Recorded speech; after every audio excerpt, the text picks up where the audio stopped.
All right, good evening, folks, and welcome to the 55th meeting of the 13th elected Town Council of Happy Valley Goose Bay. I would ask councillors, when you're going to speak, if you move your microphone just a little closer to you when you go to speak. Makes it a lot easier for everybody to be able to hear. Okay, so you have the agenda. Is there anything that we need to add to the agenda before we proceed to approve it? Air conditioner. Okay, so I'll entertain a motion to adopt the agenda as presented. So moved. Moved by Councillor Pomeroy, seconded by Deputy Mayor Wallace. Discussion? Okay, all those in favour indicate with aye. Aye. Aye. Contrary minded? Passed. Just as well, if we could record that Councillor Brumfield is not able to join us tonight as he is at the hospital this evening with a family member. All right, so we have 2, 4, 5 registered delegations to council this evening. I am going to pass the floor over to Councillor Rumbold to just read a little bit of a policy in terms of delegations and timeframes and things along that lines, and what your expectation can be in terms of the process here this afternoon. Councillor Rumbold. Thank you, Mayor. As per policy A0018, public council meetings delegations, the policy statement, in order to ensure an amicable and respectful environment for delegates to meet with council, it is recommended that the public of Happy Valley Goose Bay notify the CAO of their intention at least 24 hours before the meeting. The CAO shall then present that information to the mayor or council before the public council meeting begins. Mayor and council retain the right to limit the number of delegates presenting during a council meeting. At the time the delegate is accepted to present to council, the delegate will be notified of a maximum 10-minute timeline to raise their concern. After the presentation, the mayor and council members may ask questions or make comments on the information presented. In consideration for the length of the council meeting, a delegate may request to bring forth their issue in writing. Such written presentations must include name and contact information. The 13th Council, respects our constituents' right to present their issues or concerns. And in accordance with this policy, the Town of Happy Valley Goose Bay operates a respectful workplace, and all presenters and members of the public are reminded that any abusive or threatening behavior towards town employees or council will not be tolerated. So we have a 10-minute timeline, and I don't believe we've exercised any restrictions. We have a full complement of delegations tonight. Thank you. So we should be good to go. All right, and I will ask one of our good friends up there, either Mr. Osmond or Kelsey, if you'd be mindful of the time and just give us if you give me as we come up to the 10-minute mark, a minute or so, and then I'll pass that on to the delegates. All right, so we do have some delegates, which is always good. It makes for good meetings and good conversation. So I am going to ask Holly, if when you come to the microphone, if you would state your name and if you're here with an organization or whatever, so just from a minute's perspective. So welcome to Council Chambers. You have 10 minutes, as been explained, and the floor is yours. Thank you. Is this okay? Am I Yeah. good? Okay, my name is Holly Williams, and I'm here to address the matter involving the discretionary land use of the Labrador Inn as stage 1 and 2 assisted living units. I'm going to bring 2 opinions, so I'm going to bring a personal and a professional one. So first, is it okay? Yeah, I'm sorry, Okay. but the volume, we can usually hear the volume, but we can't hear it here tonight with the Maybe fan this? behind us. And I can talk louder. I can use my mom voice. okay, sure, absolutely. Yep, no problem. There you go. That's better. Okay. So you heard, do you want me to Yep. restart? No, you or go ahead, good? yep. Okay. First, I will discuss the position of the organization which I work for, which is the Labrador Friendship Center. I sent a letter in that clearly outlines the reasons why the Labrador Friendship Center does not support the endeavor of the Labrador Inn administering the stage 1 and 2 assisted living units. The location, accessibility, and operational capacity are factors of concern. So for providing individuals with level 1 and 2 care, a residential setting is essential. Repurposing a commercial building fails to meet the residential standards, exposing residents to commercial activities rather than the residential environment with neighborhood, green spaces, and a sense of community. It is imperative that the residential care facilities are situated in neighborhoods that are conducive to residential living. The building's age also raises concern with compliance to today's accessibility standards. Instead of a quick fix or retrofits, our focus as a community should be on securing a modern, well-equipped facility that is able to cater to the diverse care needs of our residents. Running an assisted living program with 30 beds at this level will require significant staff support. How do they plan to secure the necessary staff? Past experiences, like the daycare, have shown that having a new facility does not guarantee community space if there is a staff shortage. Moreover, employing foreign workers or people from away from this area poses challenges, as seen in the discussions about travel nurses and care in the media. Some individuals have expressed concerns about cultural differences, a lack of understanding, and a potential harm with lack of knowledge to their circumstances. Engaging a for-profit hospitality organization to provide care services, as opposed to consulting with experienced care providers, may not be the most suitable approach to meeting the increasing demand for care services in our province and community. Drawing on our expertise in supporting residents requiring level 1 and 2 care, we are better equipped to ensure operational excellence and residents' well-being compared to the Labradorian, which operates as a hospitality sector. Furthermore, accommodating residents in a facility that currently services an overflow housing for shelter clients at the Labrador Inn poses risk for two vulnerable populations. While the proposed new hub facility is on the horizon, it may initially meet the needs of the unhoused population. Potential future growth in demands on housing needs could include individuals requiring emergency shelter placement. Even if the operator does ensure that they will no longer service the unhoused population moving forward, we need to recognize those individuals will still need and be required emergency placements. And if the need presents, is the Labrador Inn really going to turn away the clients that have called that place their home? Next, I just want to quickly outline the thoughts that were shared to me by my mother. She is a person that does require level 2 care, which I fully do want to highlight the importance of a dialogue with a person with lived experience in this matter. When I simply asked the question, "Mom, would you consider moving to the Lab Inn if they were to present assisted living units?" her very quick response was no. When I said the units would be not at the front of the building, as they are a newer built part of the facility facing the Bell Alliant building, her response was still quickly no. She was rather hurt by the question for several reasons. She felt that as a community member, it was very insulting to propose that those requiring the care such as she does at this level to be told they cannot be expected in a residential area, where they can be integrated in members of the community. Some clients, like her, may have mobility issues and only get to see traffic go by from day to day sometimes, and children offload from buses, and that is what brings her joy. But being in a non-residential area, in a commercial area, that would be completely uprooted and out of the neighborhood. So she was, I guess to put it nicely, she was very hurt and felt that that was important to mention. So as her daughter, I honestly do understand her feelings, thoughts surrounding the location. I didn't explore any more concerns around mixing with the assisted living units with an emergency shelter, as a note would further create an insult to her well-being. My personal and professional belief is that the government's support for meeting the housing needs of residents requiring level 1 and 2 care has been inadequate in our community, and that cannot be disputed. It is imperative to avoid depending on temporary measures that may diminish the community's overall effectiveness and efficiency.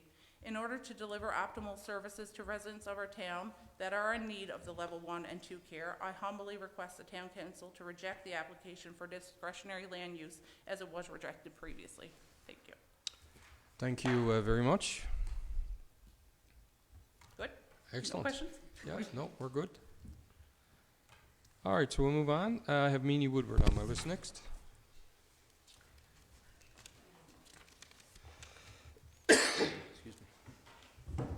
Hi, I'm Hello. Amy Woodward. Thank you for letting me present today, and mine is not going to be half as good as hers, I don't think. But I have a few points, and I'm going to try to be brief and to the point. I'm here today in response to the application for discretionary use at 380 Hamilton River Road for assisted living residential in a commercially zoned area. I'm here to strongly oppose this application for many reasons. I operate businesses in close proximity to this area, and I see the increasing negative effects of doing so on a daily basis. It is one of the highest traffic, most congested, and noisiest commercial areas in Happy Valley Goose Bay. It is surrounded by 6 bars and a couple of convenience stores and also some licensed restaurants where alcohol is purchased, so a great deal of alcohol is consumed in the surrounding areas, and intoxicated people are roaming constantly day and night. High vandalism and crime are rampant in the area, as is seen by the number of police vehicles and ambulances on a regular basis. There is no safe place to walk in this area, as people are constantly loitering and approaching others for money, cigarettes, or other things. In many cases, knocking on windows or doors to do so. And when I say knocking on windows and doors, it could be a vehicle or it could be this new living facility where they'll be knocking on their windows, okay? Just trying to make that clear. I have seen violence, I've seen people attacked, I've seen people being very scared, I've seen people fighting ambulances and police in the area frequently, as I've said. I don't think that will be comforting to anyone who would require assisted living, because they too possibly could be a target for crime against them. Nor do I think it would be comforting for anyone to put their loved ones in there. Assisted living should be in a safer area. Safety should be the priority for taking care of the ones who need assisted living and are our most vulnerable. The location is very dangerous and puts them directly in harm's way. Lastly, it's a commercial area and should be treated as such. Although I'm here presenting my position, you have all seen it. It's well documented. If this the area is not safe.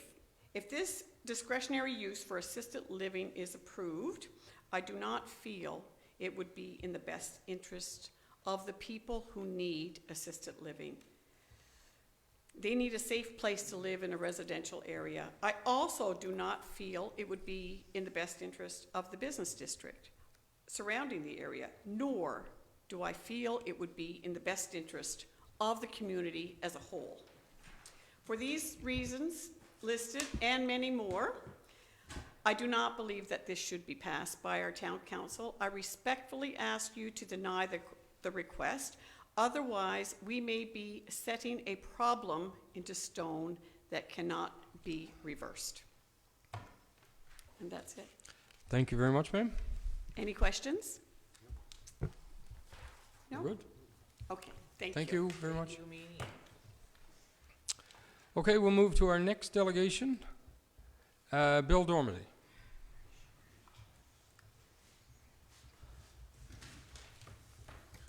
Good evening.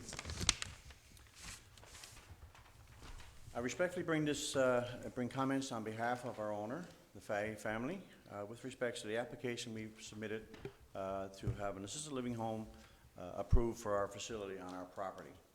I met with the mayor some 9 months ago, and while we were waiting for service and approval of our drawings, me and him discussed how we should move forward with our application and the best way to educate and to allow people to know and understand what our purpose is and what we hope to do.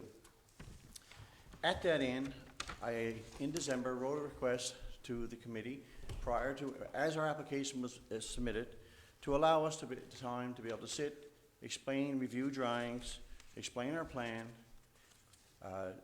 do a tour, and answer all the questions so that all questions that come before the committee would have informed answers and a firm direction of what our intent would be. To that end, I have supplied a packet for each council member showing and illustrating all the approvals we received through the provincial government and through the health services for approval for assisted living room 1 and 2, as well as drawings illustrating all criteria as illustrated by the service NL for such a facility to operate and what should be included inside that facility. This project is permissible under development regulations and the town zoning at our location, which is reinforced by the approvals we've received. This is to be a level 1 and 2 30-bed assisted living facility in phase 1, as approved by provincial government through the guidelines set out herein. approval was granted. This will be built safe, secure, and nurturing area staffed by qualified individuals, including a management staff who have many years of experience in this field. We've taken great lengths and went through many steps to be able to ensure that staffing for this facility would be indeed not an issue, and many things have been put in place with hopes of a soon approval. The area would be fenced for the residents, offering inside and outside safe areas for gardening, physical activities outside, and any other activity they would choose to take place on the facility. Boasting proper meals, nutrition, and diversified as the residents who would be staying there. We have designed and followed required protocols for this type of facility outlined by all licensing agencies and approvals granted. As an operator right now in our community, we service many groups.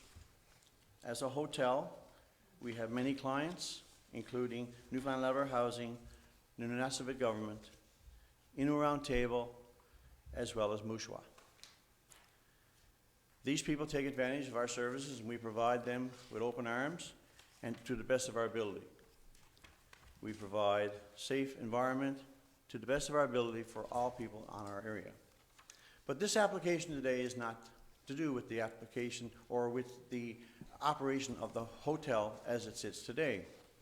The application that we have on before the council today is for an adjacent building to the hotel, which has now been completely renovated to the point where everything's been removed and all specs have been outlined through our drawings to be put back in the proper manner in which way we would be able to operate as a certified assisted living facility.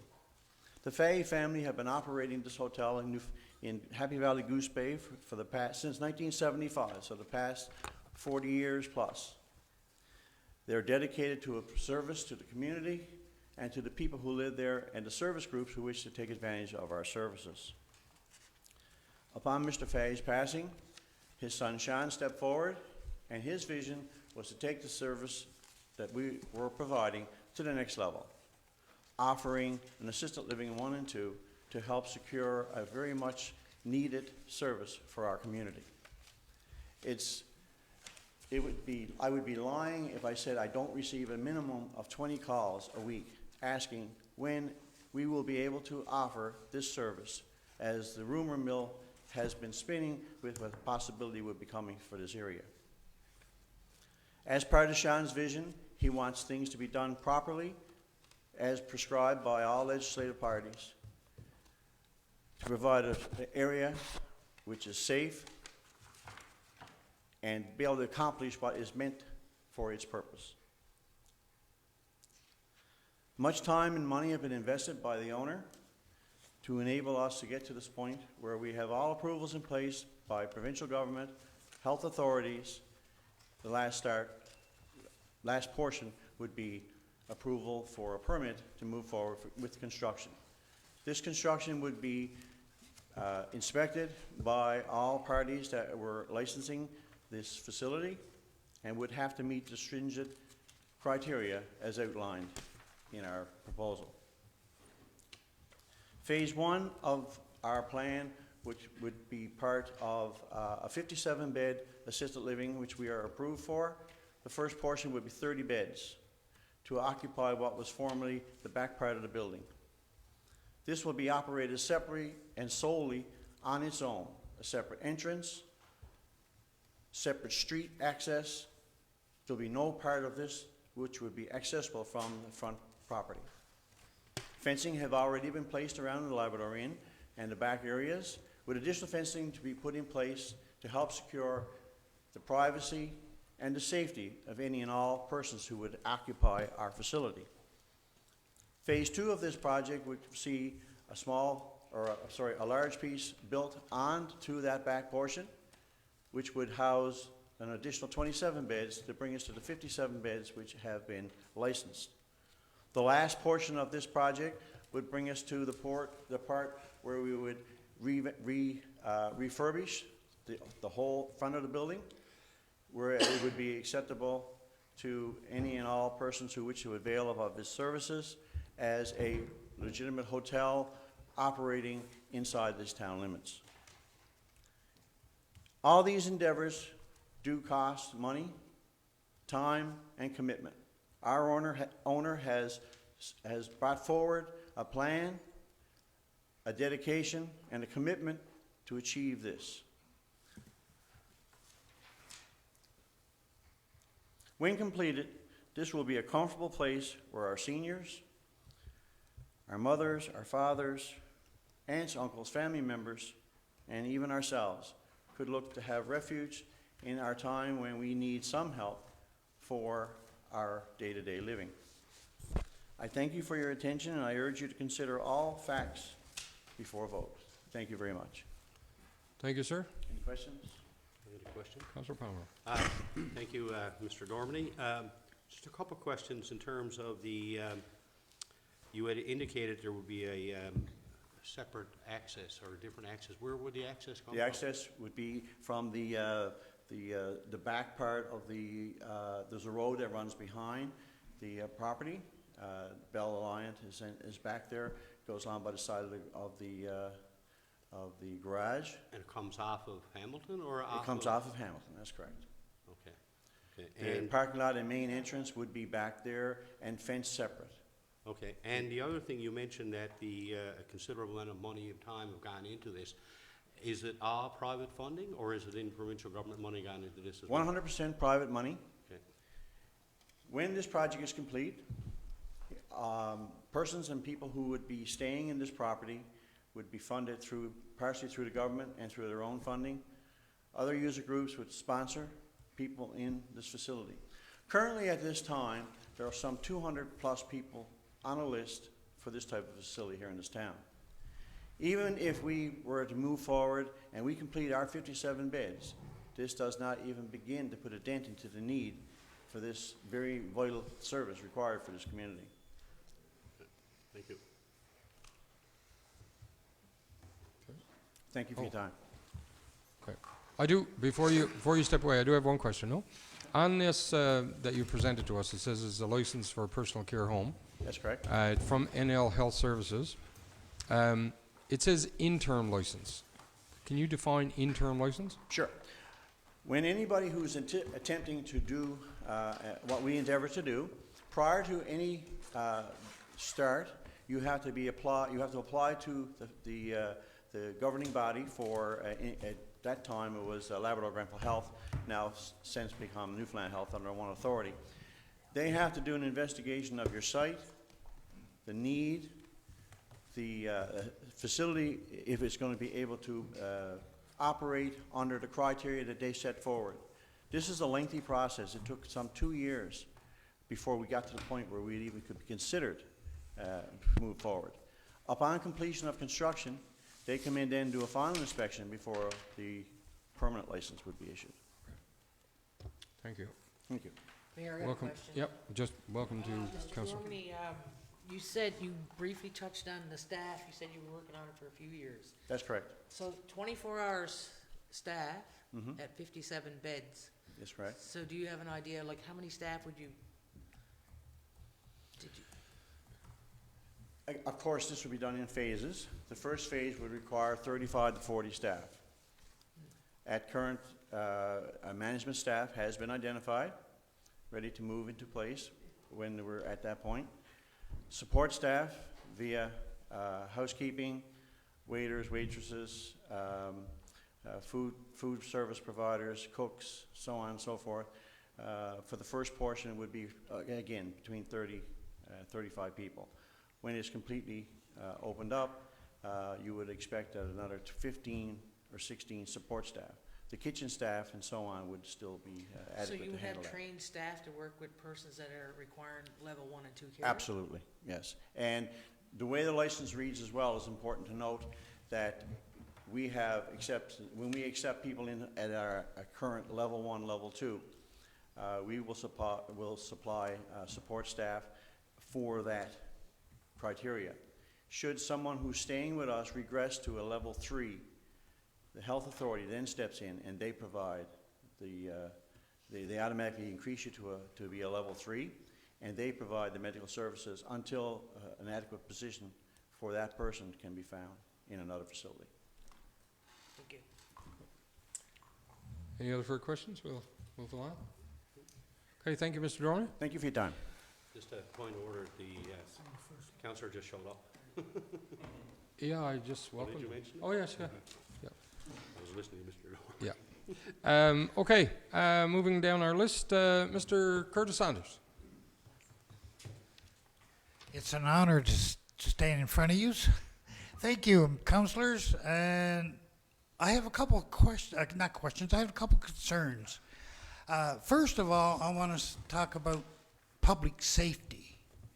As we all know, maybe the 11th and 12th council, 13th council, prior to that, we have right now in this community, we have two homicides.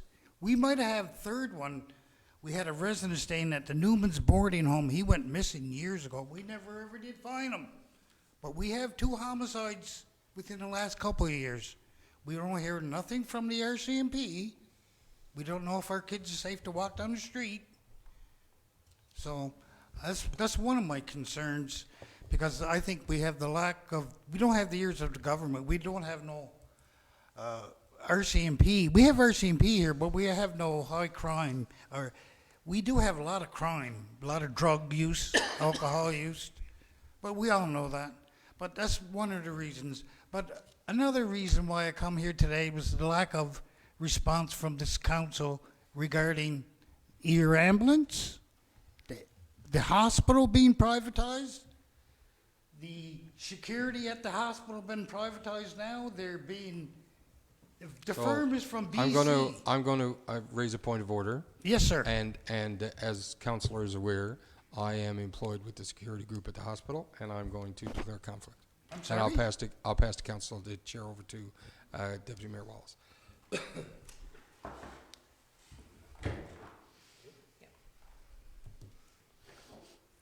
Thank you, Mr. Saunders. You continue. We don't have, our air ambulance has been privatized. We have 2 elected officials in our government, Liberals. We have the Aboriginal Affairs from Southern Labrador. We have our MHA Perry Trimper. I'm glad he's in the studio or in here to hear me, because I've been trying to get a hold of my Minister of Aboriginal Affairs since last year. She won't return my calls. Maybe, Perry, you can ask her to call me. I thank you.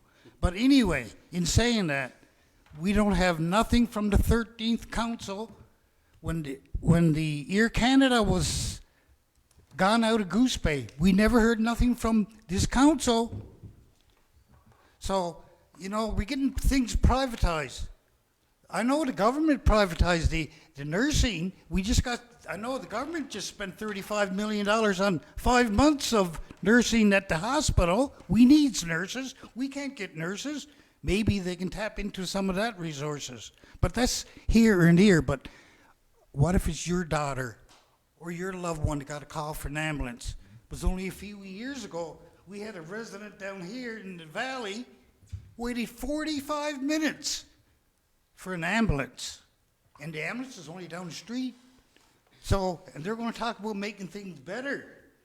I can guarantee you, they're not making it better. We all know how the government operates. They'll tell you the good thing. We'll see you at the photo op. Guaranteed we'll see you at the photo op. But just please remember this, councilors, I'm only asking you this. Please send a letter to the government. Because they're not listening to me. Maybe they'll listen to you, because I know for the last year they haven't listened to this council regarding safety in this community. That's all I have to say, and I thank you again for listening, because it's your loved ones that might have to get a medevac out, might need the ambulance. And for safety, we have children here in this community that can't walk down the stretch. They can't walk down this bike path. You might see someone intoxicated or under the influence of drugs. It's not safe to walk across the street. So again, I hope the council come with the $500,000 that the government give us for security for this year, maybe next year. Maybe they can find some of that money from the 35 million they spend on the nurses. But anyway, thank you again for listening to me, and I really do thank you. Thank you. Thank you. Thank you, Very Mr. good. Saunders. Invite the mayor back to the council chambers. I'll hand the gavel back over to you, sir. All right, our last delegation this evening is our MHA. Welcome to Perry.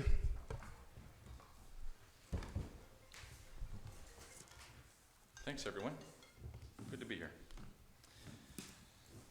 I guess I'm gonna put my remarks, I've written some thoughts down just to sort of guide me, because I think there is a background that we all need to put in perspective. First of all, there's a lot of good things going on in this town, and I compliment this council and what is happening here. There's many people that are moving here. There's many people that are staying here. We now have a university campus. You know, we've got 6 levels of government that are based here. And as I mentioned last week at the opening of the Little Tree Family Center, you know, 3 indigenous governments, provincial, federal, and this municipal government, headquartered here, big presence. It's a big part of our economy. The recreational facilities, YMCA, Gears Gaines, Laura's Loop, Birch Island Boardwalk, and other new opportunities are all contributing towards, I like to say, healthcare, education, and so on, making this community as livable as we can. And it's a competition out there. We've got new restaurants, new opportunities culturally, all very exciting. 5-Wing Goose Bay has just been identified as part of a $40 billion NORAD investment. And of course, talks are always ongoing with Gull Island, and we'll see where that goes. As I like to say, and I feel I'm very proud of this town. I've been here, kicking around here since 1987. So for most of my life, I have lived here. And I feel this regional hub that we are, and how I'm very proud of that. And it provides both opportunities for council, for our residents, but of course it also provides responsibilities and challenges. And we've heard some of that tonight from my co-delegates here. These challenges, of course, are occurring across our province and across our country. The good news is that there are solutions that are coming forward. They are under development, and these include the implementation, by the way, and we can't lose track, of a family medical center at the site of the former Padden home. The construction, as Mr. Dorman was just here, speaking about these 52 assisted living units at the Labrador Inn, and of course, we've all been talking for the last several years about the construction of a health, housing, and supportive services hub. 3 important components that are going to cost a substantial amount of money. A lot of work has been involved, a lot of technical expertise, and they're here for us and with us in terms of solutions. In terms of the medical center, I don't think that is as contentious, but I did want to put it out there that we see this as taking a lot of pressure off our emergency room department. And you only have to visit either an emergency or otherwise just to see how busy that is and how we need to get sort of standard routine care in another location so that the more serious issues can be handled at the hospital. These family centers are being established across the province. I'm very proud to say that one's going to be here in Happy Valley Goose Bay. And if you check to see, the interior work has been completed, stripping, removal of asbestos and other issues, so the next contract's to be let, and we look forward to the final construction and a new family center, medical center appearing on Cook Street. In terms of the assisted living units, as I think we've all recognized, there is a huge demand in this community. It is, and for all of us who've had to go out on the campaign trail, you only have to knock on a variety of doors to recognize the number of seniors in our community that are in their homes, and you often talk to them about being in that home by themselves, and the common comment is, I'd like to downsize, but I just don't have the options available to me. And I can tell you that over the last 3, maybe 4 years at least, my office has entertained extended conversations with at least 6 proponents about establishing assisted living units in this town. I've been very frustrated. I've spoken in the legislature. I've spoken in various public settings, including the media, about the need for somebody to get coming forward. So while the Lab Inn is here today, I can tell you that if any of the other 6 or others were to come forward, I would also be here supporting them. I feel it's important for us to realize that the demand is there, the people are asking for it, and the proposal has been evaluated by experts in their field. Labrador Grenville Health has gone through it in detail. I believe you've got a file there for you. I haven't seen it. I'm not as familiar with it as perhaps, well, certainly the proponent, but I am aware of what this can do to help the community. And in terms of provincial government money, there's 0 involved in this project. The one area that we have been involved in, I'm very pleased to say I was a part of it, was that we joined with our federal colleagues last fall, you may recall, to remove the 15% HST now is removed from any new construction builds of 4 units or larger. So this certainly qualifies, and that is one way that this provincial government and the federal government can take some of that risk away from the private sector for going forward. So that was one thing we were able to do. I'm glad to see this proponent stepping up. That's why I wanted to come here tonight to support him. I'm asking that you take a good serious look at this, that you realize that there's a great deal of need for this community. Some of the concerns I feel that have been raised, I feel they can be addressed. I think we need to sit down and have a discussion, and if some of the new information is before you tonight that causes you pause, I would suggest that I'm not sure if you're making a decision tonight or not, but I would ask that you maybe consider some of these other points, and if I can help in any way to address some of those aspects, I certainly will do that. I think that's all I wanted to say in terms of that. In terms of the hub, the new facility, I'm sure we'll have further opportunities to discuss it, but I did want to put a few points out here tonight. That as with many communities in the province across the country, we have... Point of order from Councillor Palmer. Myself from this discussion, Your Worship, as a conflict of interest. Pardon me? You've also declared on the hub? You're not removing yourself? So you've declared conflict on the housing hub and you're not declaring? That was submitted at the time. CAO, can we get some direction in this particular item? Well, In terms of, conflict of interest? Yeah. My understanding is that once you've declared a conflict, you're a conflict regarding the topic and the subject from the training that we've had. Whenever it comes up. so how to proceed? How does council want to proceed? Do you want to take a 2-minute break and have a conversation? Or do we want to proceed? Oh, that's my... Okay, I'm going to just take a brief 2-minute or 5-minute recess, and I'm going to ask council if we would reconvene in the conference room. Back in a few minutes. Can you shut down the light feed, please?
Okay, folks, thank you and welcome back.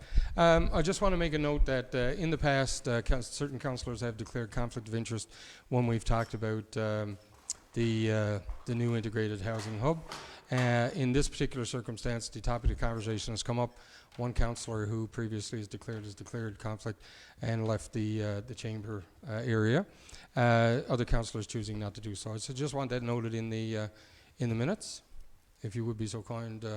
Can CAO? you please And- also note that the conflict was declared on the petition that was presented on the hub at the time? Okay, thank you. Okay, sorry, Mr. Quite all Trimper, we'll let you continue your comments. Thank you, Mayor. I'm going to just restart on this section. So as I was saying, as with many communities across the province, across the country, we are feeling the effects of increased homelessness, issues around mental health, stresses that's placing, addictions, all these things are manifesting into many challenges and related issues. And we also know that several years ago, an action team was formed, which comprises a variety of frontline experts from different organizations, levels of folks who have been involved with this issue, and they've come together and they've been working now for almost 3 years on a design solution, a way to approach a way forward here. I also want to say that Mayor, I'm going to interrupt now. I Councillor believe Hudson. now I'm going to declare conflict because I'm on the action team. Okay. Thank you. Please have the record indicate that Councillor Compton Hobbs has indicated conflict and she's leaving the chamber. Leaving the council area. She can remain in the chamber because it's a public meeting. Continue, sir. Sorry. That's no problem. I want to say that I feel that so often in this debate we're losing track of two other groups of people. And one, I think this council and the previous council in particular have a great familiarity with, and that's people who've been living in this community in condemned or other dangerous situations, and we've needed to find alternative accommodations. The Lab Inn has served as in that role for us, as well as our shelter. We have those people to remember. These are residents from here. I often hear, we don't want people from elsewhere here, but I can tell you there's a nice few folks in our community also need our help. And we also have another issue around what to do. It was mentioned earlier about Newman's house, boarding house. Well, we don't have that facility anymore. And we have a challenge with people who have been released from incarceration and where to accommodate them as they go through their transition back into society. Those are just three examples of the types of services, as types of people for which we will need to think about services. The province has stepped forward, and people often say, Perry, as MHA, what are you up to here? What are you trying to do? My role in terms of pushing this proposal forward was purely to find the cash and to work with my colleagues in government to come up with that $30 million. I can tell you that there's many communities who are looking for similar levels of financial support to address the problem. My role was that solely. What I've been doing is relying on the expertise of those frontline organizations who sit around that action team who are coming up with a solution. This facility will provide a variety of support services and treatment. Clinical and administrative space will offer doorways and other assessment services and supports around mental health and addictions. There will also be opioid dependency treatment staff as required. There will be flexibility in the provision of mental health and primary care services as per client needs.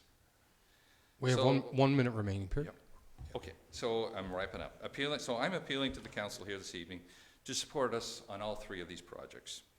It is important that you understand that each has been technically designed and or approved by the best expertise available in the province. While you may be able to find shortcomings, it is essential that for the many people who will be supported, that you endorse each of them. I would ask that you set aside any differences and embrace this partnership with the provincial government. Let's proceed with these solutions. Please work with my office and our government to not only move forward with these initiatives, as well as explore other ways we can support the continued growth of Happy Valley Goose Bay toward, together, the possibilities are endless. These infrastructure projects will improve the well-being and housing suitability for seniors, as well as for those seeking housing, others seeking housing. The building of these projects and their operation will also be a boost to our economy If I can and ask result you, in many jobs during construction and beyond. ask you to Thank you. okay. All right. Thank you, sir. My time's up, yeah? Okay, yeah. Okay. Thank you. Yeah. And I appreciate the 5 delegations for sticking to the guidelines, because it gives everybody an opportunity to put their feelings forward. Yep, we're ready for, you guys can come back to the chamber. All right.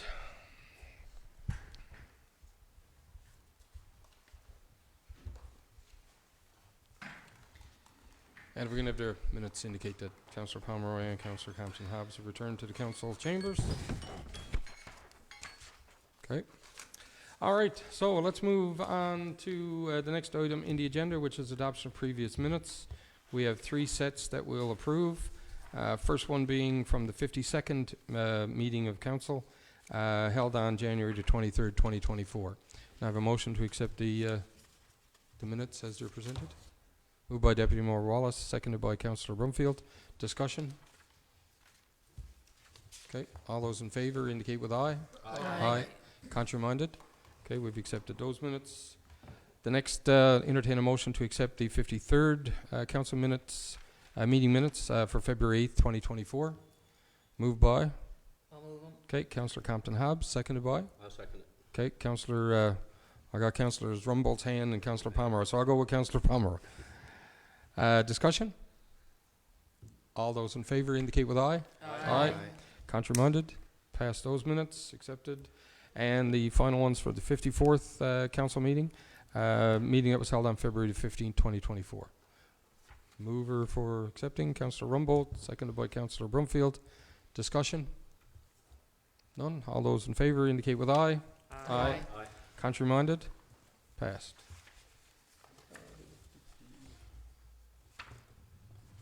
Next item is correspondence, and I don't see any correspondence listed in my council package. So I'm assuming there's none, even none from Municipal Assessment Agency, which is usually who we get them from. All right, so let's move into the committee reports.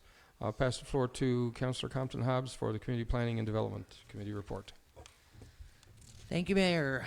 Community Planning and Development Committee met on February the 20th, 2024 at 4:45 p.m. Present was myself as chair, Councillor Bert Pomeroy, Councillor Denise Rumbold, Mayor George Andrews, Engineer Randy Dillon, Engineer Technician Mark Urquhart, GIS Mark McCrittis, Executive Assistant Kathy Eddy, and regrets from CAO Nadine McCauley. Meeting was called to order at 4:44. Approve the agenda. We had 2 delegations at the meeting.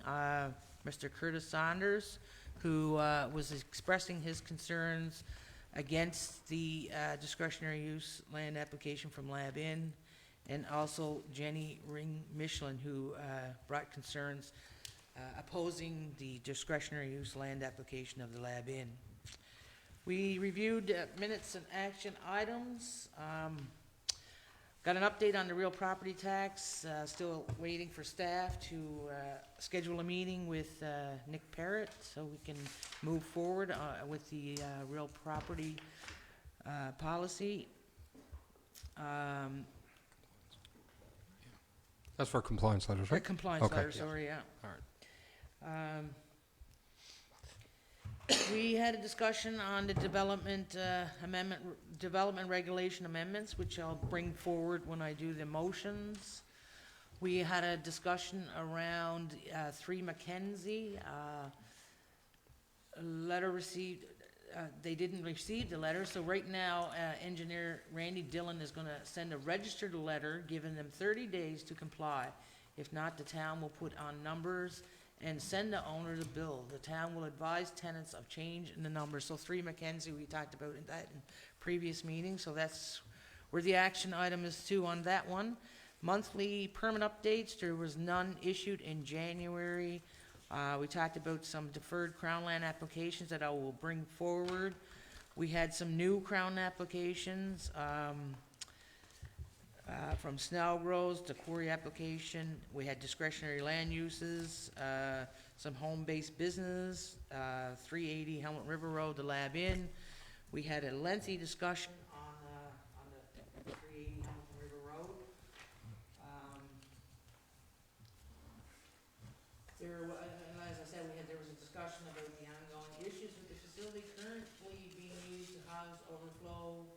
shelter, the location for assisted living, from surrounding businesses. The committee,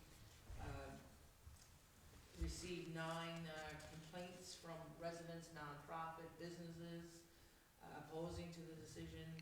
We had some other home-based business applications, and of course, the development regulations. We discussed all of the amendments that we're gonna bring forward tonight.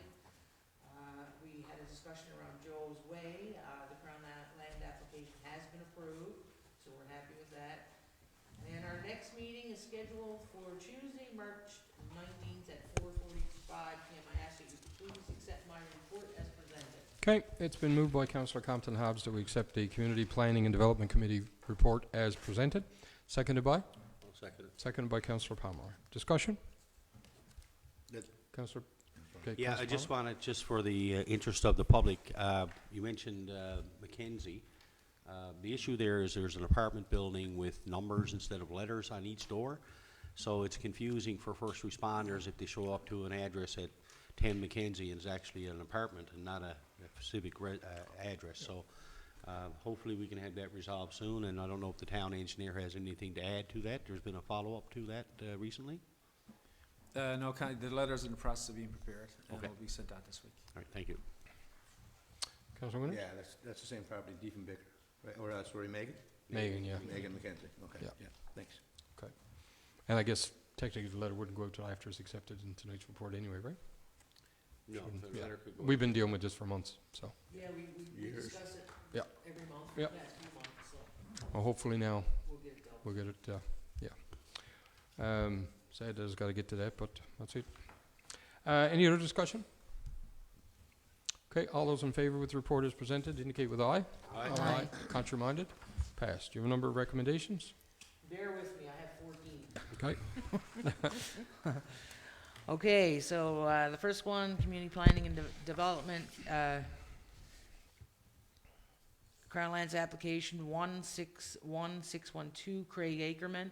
The Community Planning Development Committee recommends that council provide no objection to Crown Lands application 161612 on the condition that future development complies with the town's development regulations.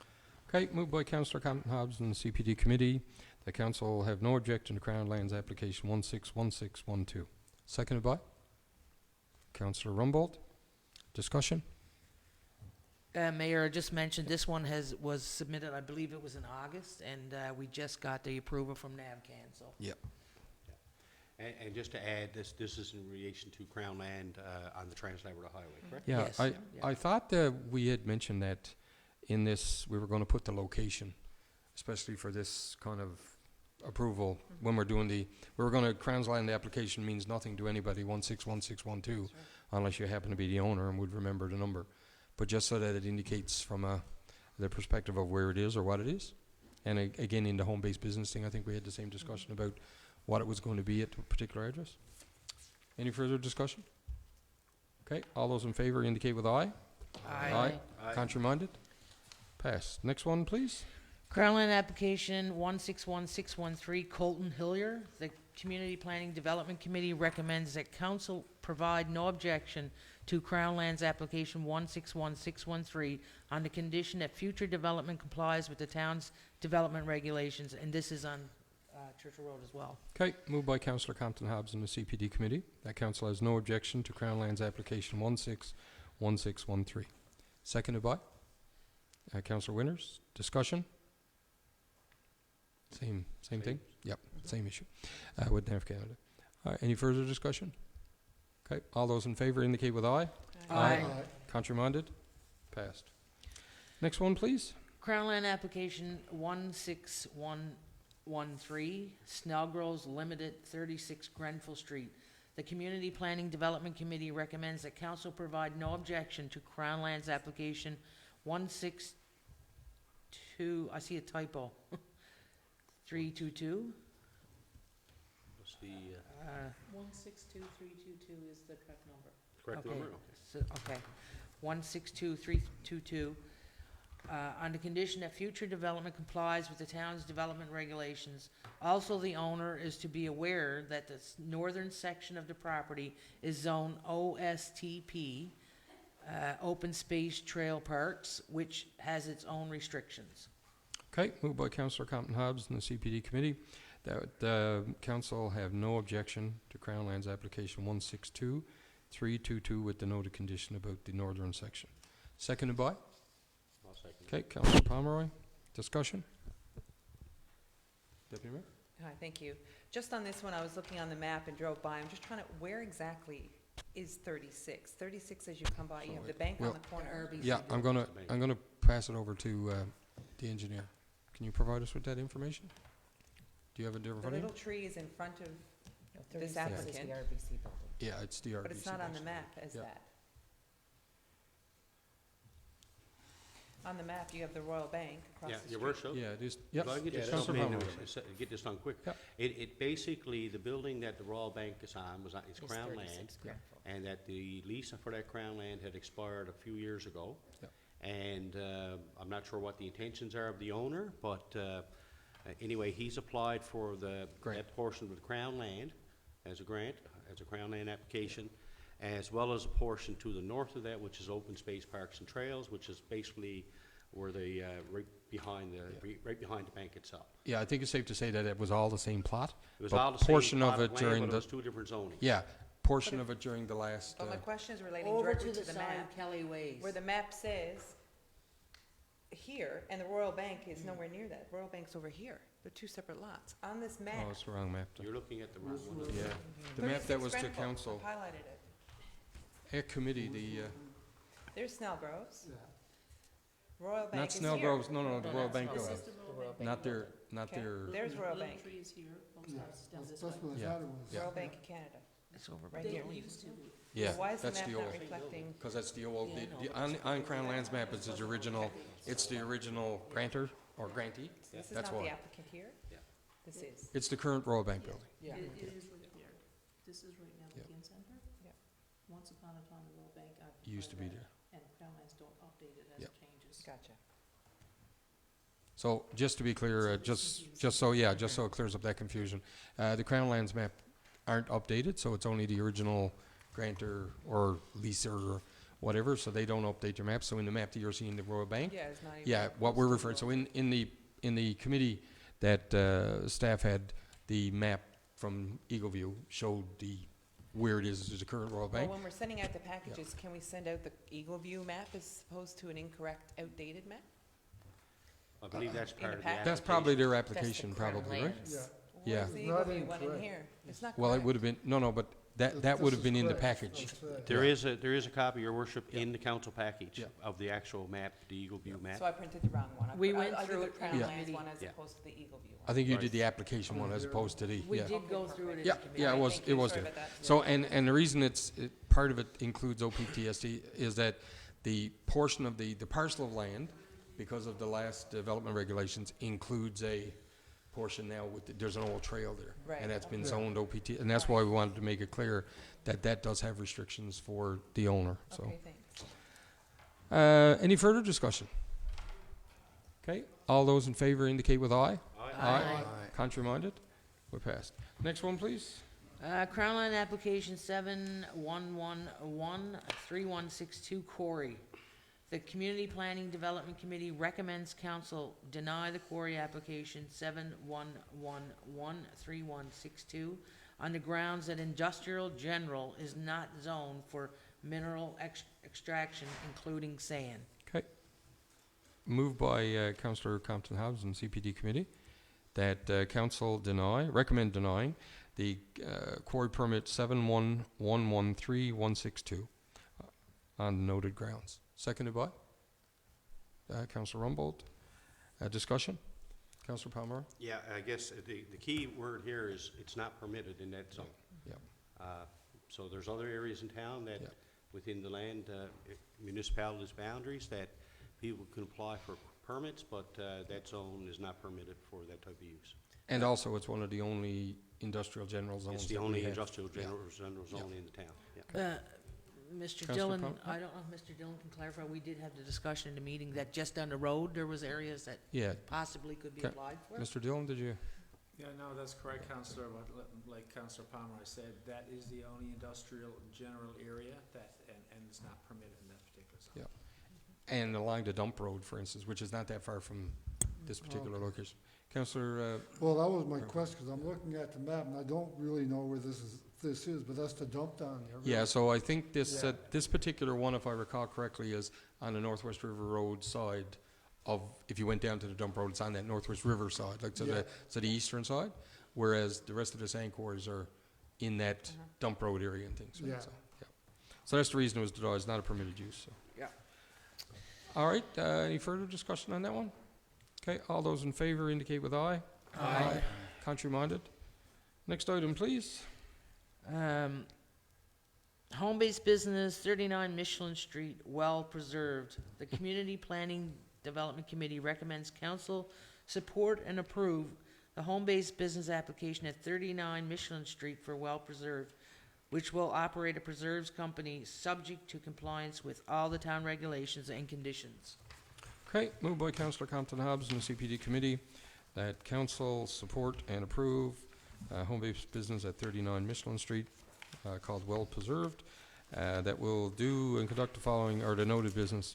Seconded by Councillor Rumbold. Discussion? Okay, none being heard. All those in favor indicate with aye. Aye. Contrary-minded. Next one, please. 380 Hamilton River Road, Labrador Inn Assisted Living Facility. This application relates to approval to construct an assisted living facility. This property is zoned commercial, and as per section 3.3 of the Municipal Development Regulations, an assisted living facility is a permitted discretionary use in this zone. A discretionary land use advertisement was placed on the town's website for comments from January the 8th, 2024 to February the 15th, 2024 for 7 days as required by the town development regulations. The town has received 9 letters and presentations from 2 delegations with concerns regarding this application. Based on these community concerns, the Community Planning and Development Committee recommends that council not approve an assisted living facility as permitted use at this location. Okay, it's been moved by, just before we go there, Kim, I think it's kind of, what the motion says is that not approve an assisted living facility as a permitted use. It should be as a discretionary use. Yeah. Because it is discretionary, right? That would be a yes. So could we, It would be a would you, permitted discretionary use. Point Could of we- order. Yeah, to, okay. Include discretionary use Yeah. and not permitted. Yeah. And I think in the top part too, where it says that a facility is a permitted discretionary, that's kind of play on words, because permitted and discretionary are the opposite thing. So it should be a discretionary use. So Remove- just a point remove of order. permitted. So is the chair going to amend her original motion? Yeah, that's what that's I what she just just did. I said remove permitted, amend my I think it just makes motion it clear. to include discretionary and Yeah. remove permitted. Because I think that just makes it clear. Because it's not permitted if it's Did you want to discretionary. read it out again? Yeah. Did you, sorry, but did you want to? Yeah, even the last one is where we're, just a Okay, recommendation.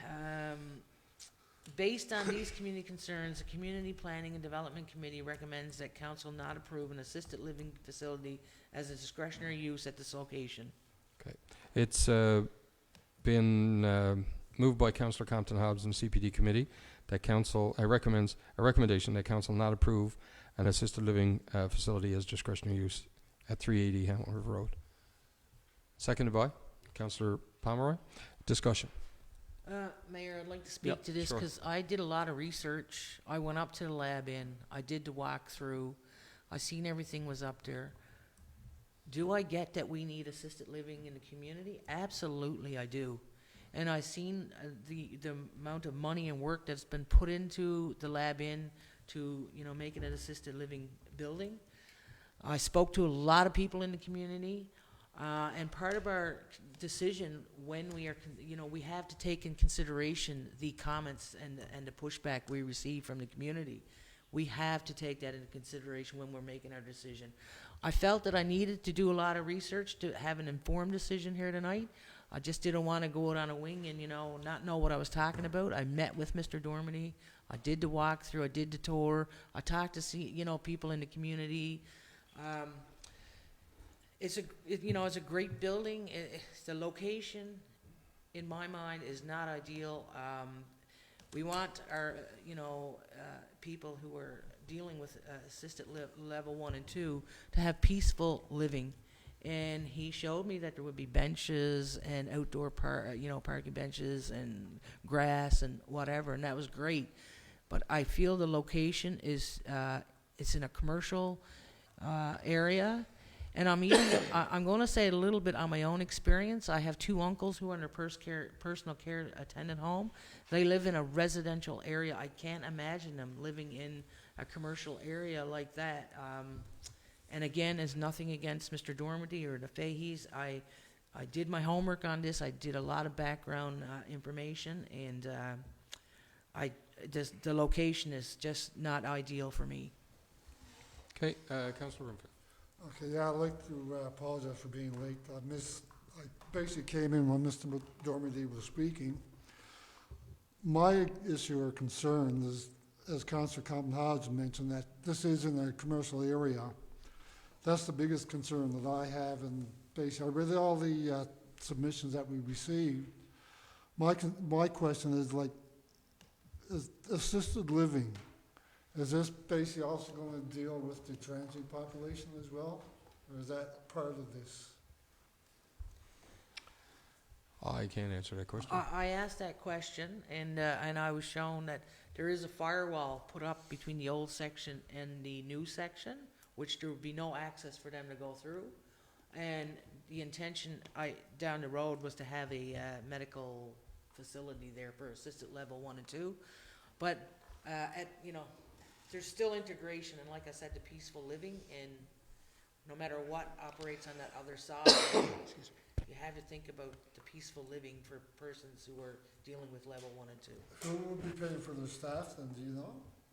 Like, who will be training them too, for that matter, I guess? I believe Mr. Dormady, I asked that question too, had told me that it was going to be government subsidized for the people that would be living there, and he already had staffing in place that he's been working on for 3 years. I'm not sure who would be training them. Yeah.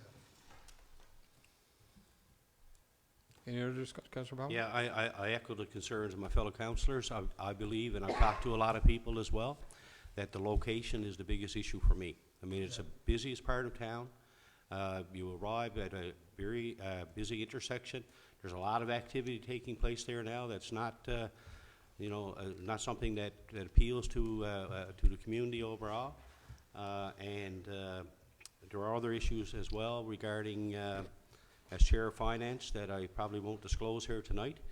But there are certain issues that I'm standing by, and I think that this application, I can't support the application for a number of factors, but the biggest one is the location. Okay. Anybody else? Deputy Mayor Walls? I wholeheartedly feel the same way. There's no way I'm doubting that there is a need for level 1 and level 2 assisted living. I understand that. I think we all around the table understand that. But certainly the location is definitely not where I put it. There's nowhere we can agree to it, and that's why I won't be voting for this. Okay. Anybody else? Yeah, I'd just like to say, Councillor Winters? yeah, thanks. Basically we all understand that there is a need for assisted living and those types of facilities here, but again, it goes back to, and I think it's more than just location. I think it's what's going on in that area right now, what has been going on in that area for the last 5-6 years. I just don't feel like, say, especially with the hotel there, I don't think it's an appropriate place for assisted living for people that are basically in their final years. Councillor Rumbold? Thank you, Mayor. Don't want to keep saying the same things over and over, but what I would like to add is the simple fact that, as stated, that there were numerous letters, 9 letters and presentations from delegates. The fact that members of the community took the time to put their concerns in writing, that they took the time to come into council chambers and present, is very, very heavily weighted with us. We were elected to represent the community, and when you put something out and you ask the public to provide their feedback, you have to honor them with, taking what they say seriously. My number one thing sitting here was listening to Ms. Williams say she wants her mother, who is in need of assisted living, to be able to look out the window and see children playing and school buses driving down the road. And so, as everybody else has said, the location, unfortunately, is not conducive to that. So, lived experience, I truly, I thank everybody who presented, but a huge thank you to Ms. Williams for providing a professional opinion, a personal opinion, but then also sharing her mother's lived experience opinion with us, because I think that really has to be taken into consideration. And thank you, Councillor Rumble. Yeah, I wholeheartedly agree. I think the location of this is the, you know, is a majority of the issue in terms of, you know, what's happened there, what's happening, what, you know, Ms. Williams indicated in terms of what she said. It was, you know, that's it. The other side is that, you know, we are suffering in this community because we don't have assisted living and facilities, you know, and unfortunately, you know, that's something that, you know, we continue as a community to try and work towards. At the end of the day, we did what we are supposed to do with discretionary applications, and that's go to public consultation. The public consultation that's occurred is probably, I think, by far the most that we've seen in the 2 years from an application perspective that we've had. You know, there's a lot of concerns, whether it's from, you know, surrounding businesses, but when you personalize it, and as, you know, one of the delegations did this evening here, and put it in that regard, I think that's that's for me the deciding factor. So I think we've all spoken. I assume then there's no further discussion. For all those in favor of the motion that's been put forward, indicate with aye. Aye. Contrary-minded? Motion is passed. Next one, please. Home-based business, 23 Heffler Street, Nails Addicts. The Community Planning Development Committee recommends council support and approve the home-based business application at 23 Heffler Street for Nails Addicts, which will provide services for manicures, nail enhancement, nails, gel layovers, etc., subject to compliance with all the town regulations and conditions. Okay, it's been moved by Councillor Compton Hobbs.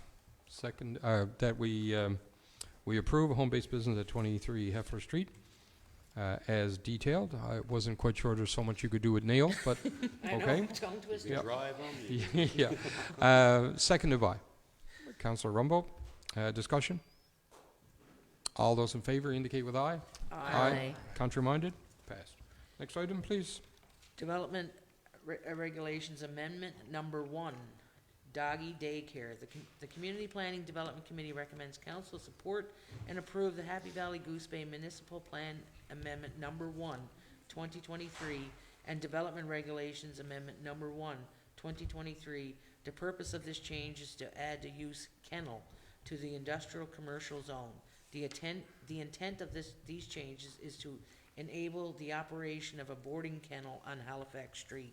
Okay, moved by Councillor Compton Hobbs that we support and approve the Development Regulation Municipal Plan Amendment and the Development Regulation Amendment as presented. Seconded by Councillor Pomeroy. Discussion? Okay, all those in favor indicate with aye. Aye. Contrary-minded? Passed. Next one, please. Development Regulations Amendment Number 3, multiple minor edits. The Community Planning Development Committee recommends council support moving forward from the application phase to the amendment phase of the Happy Valley Goose Bay Development Regulations Amendment Number 3, 2024, which will fix some minor edits, typos, punctuation, formatting, and spelling. Okay, moved by Councillor Compton Hobbs and the CPD Committee that we support moving forward from application phase to amendment phase of the Development Regulation Amendment Number 3, as the information indicates. Seconded by Councillor Broomfield. Discussion? Okay, all those in favor indicate with aye. Aye. Contrary-minded? Passed. Next one, please. I'm declaring conflict. Okay, all right.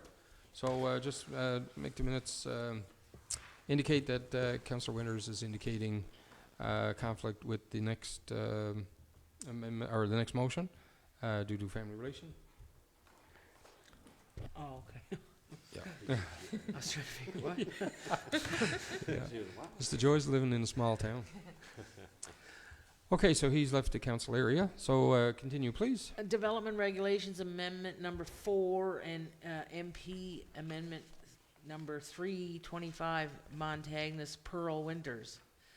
The Community Planning Development Committee recommends council support moving forward to the from the application phase to the amendment phase of the Happy Valley Goose Bay Development Regulations Amendment number 4, 2024, and Municipal Plan Amendment number 3, 2024, which will move the boundary line between the OSTP and RLD 1 zones to match the existing surrounding properties. Okay, moved by Councillor Compton Hobbs and the CPD committee that the council approve moving from application phase to amendment phase on the Development Regulations Amendment number 4 and the Municipal Plan Amendment number 3 as detailed.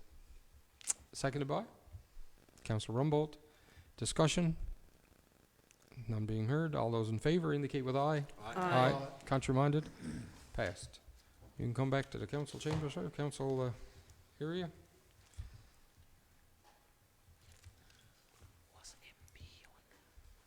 Next one, please. Development Regulations Amendment number 5 and Municipal Plan Amendment number 4, EPMU to FL.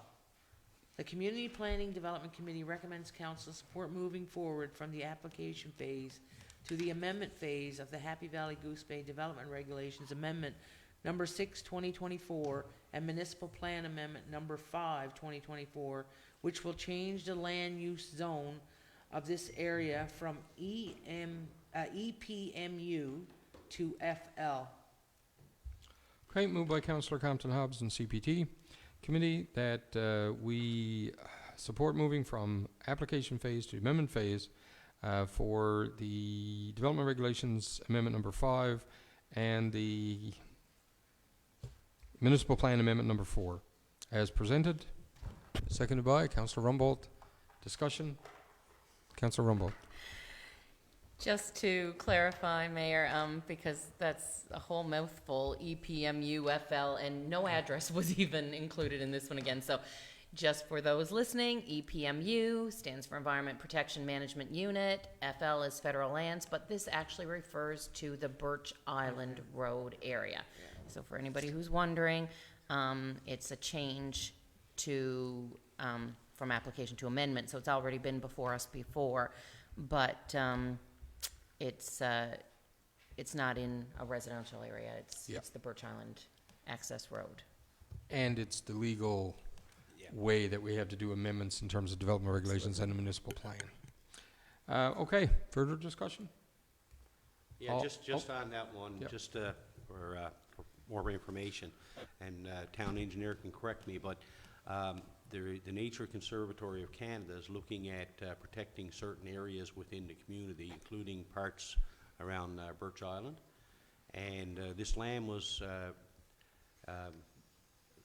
identified as federal land, and so it's changing the zoning use that would allow for that area to be part of the Conservatory Council of Canada. Yep. As protected That's what area. we're working towards. That's what we're working towards. And they submitted the letter months ago Oh, yes, yeah. requesting the town. It's just our process to Yeah. change it from a provincial perspective is a long and arduous sort of endeavor. All right, nothing further discussion. All those in favor indicate with aye. Aye. Contrary-minded? Next one, please. Development Regulations Amendment number 6, Municipal Plan Amendment number 5, dimensional standards in RLD 1. The Community Planning Development Committee recommends council support moving forward to the from the application phase to the amendment phase at the Happy Valley Goose Bay Development Regulations Amendment number 6, 2024, and Municipal Plan Amendment number 5, 2024, which will add dimensional standards for required discretionary uses. Okay, it's been moved by Councillor Compton Hobbs and the CPD committee. The committee recommends support moving from application phase to amendment phase for the development regulation amendment number 6 and the municipal plan amendment number 5 as noted. Seconded by Councillor Brumfield. Discussion? Okay, none being heard. All those in favor indicate with aye. Aye. Contrary minded. Next one, please. Development Regulations Amendment number 7 and Municipal Plan Amendment number 6, RMU Plex House should be permitted. The Community Planning Development Committee recommends council support moving from the application phase to the amendment phase of the Happy Valley Goose Bay Development Regulations Amendment number 7, 2024, and Municipal Plan Amendment number 6, 2024, which will allow Plex housing permitted in the residential multi-unit zone. Okay, moved by Councillor Compton Hobbs through and the CPD committee that council recommend support moving from application phase to amendment phase for the development regulation application number 7 and the municipal plan amendment number 6 as noted. Seconded by? I'll second. Seconded by Councillor Pomeroy. Discussion. Okay, none being heard. All those in favor indicate with aye. Aye. Contrary minded? Passed. Next one, please. I think I'm. The last one, please. Last one. Development Regulations Amendment number 8 and Municipal Plan Amendment number 7, OSTP Golf Course should be permitted. The Community Planning Development Committee recommends council support moving forward from the application phase to the amendment phase of the Happy Valley Goose Bay Development Regulations Amendments number 8, 2024, and Municipal Plan Amendment number 7, 2024, which will add a golf course to section 5.4.2's description of open space parks and trails.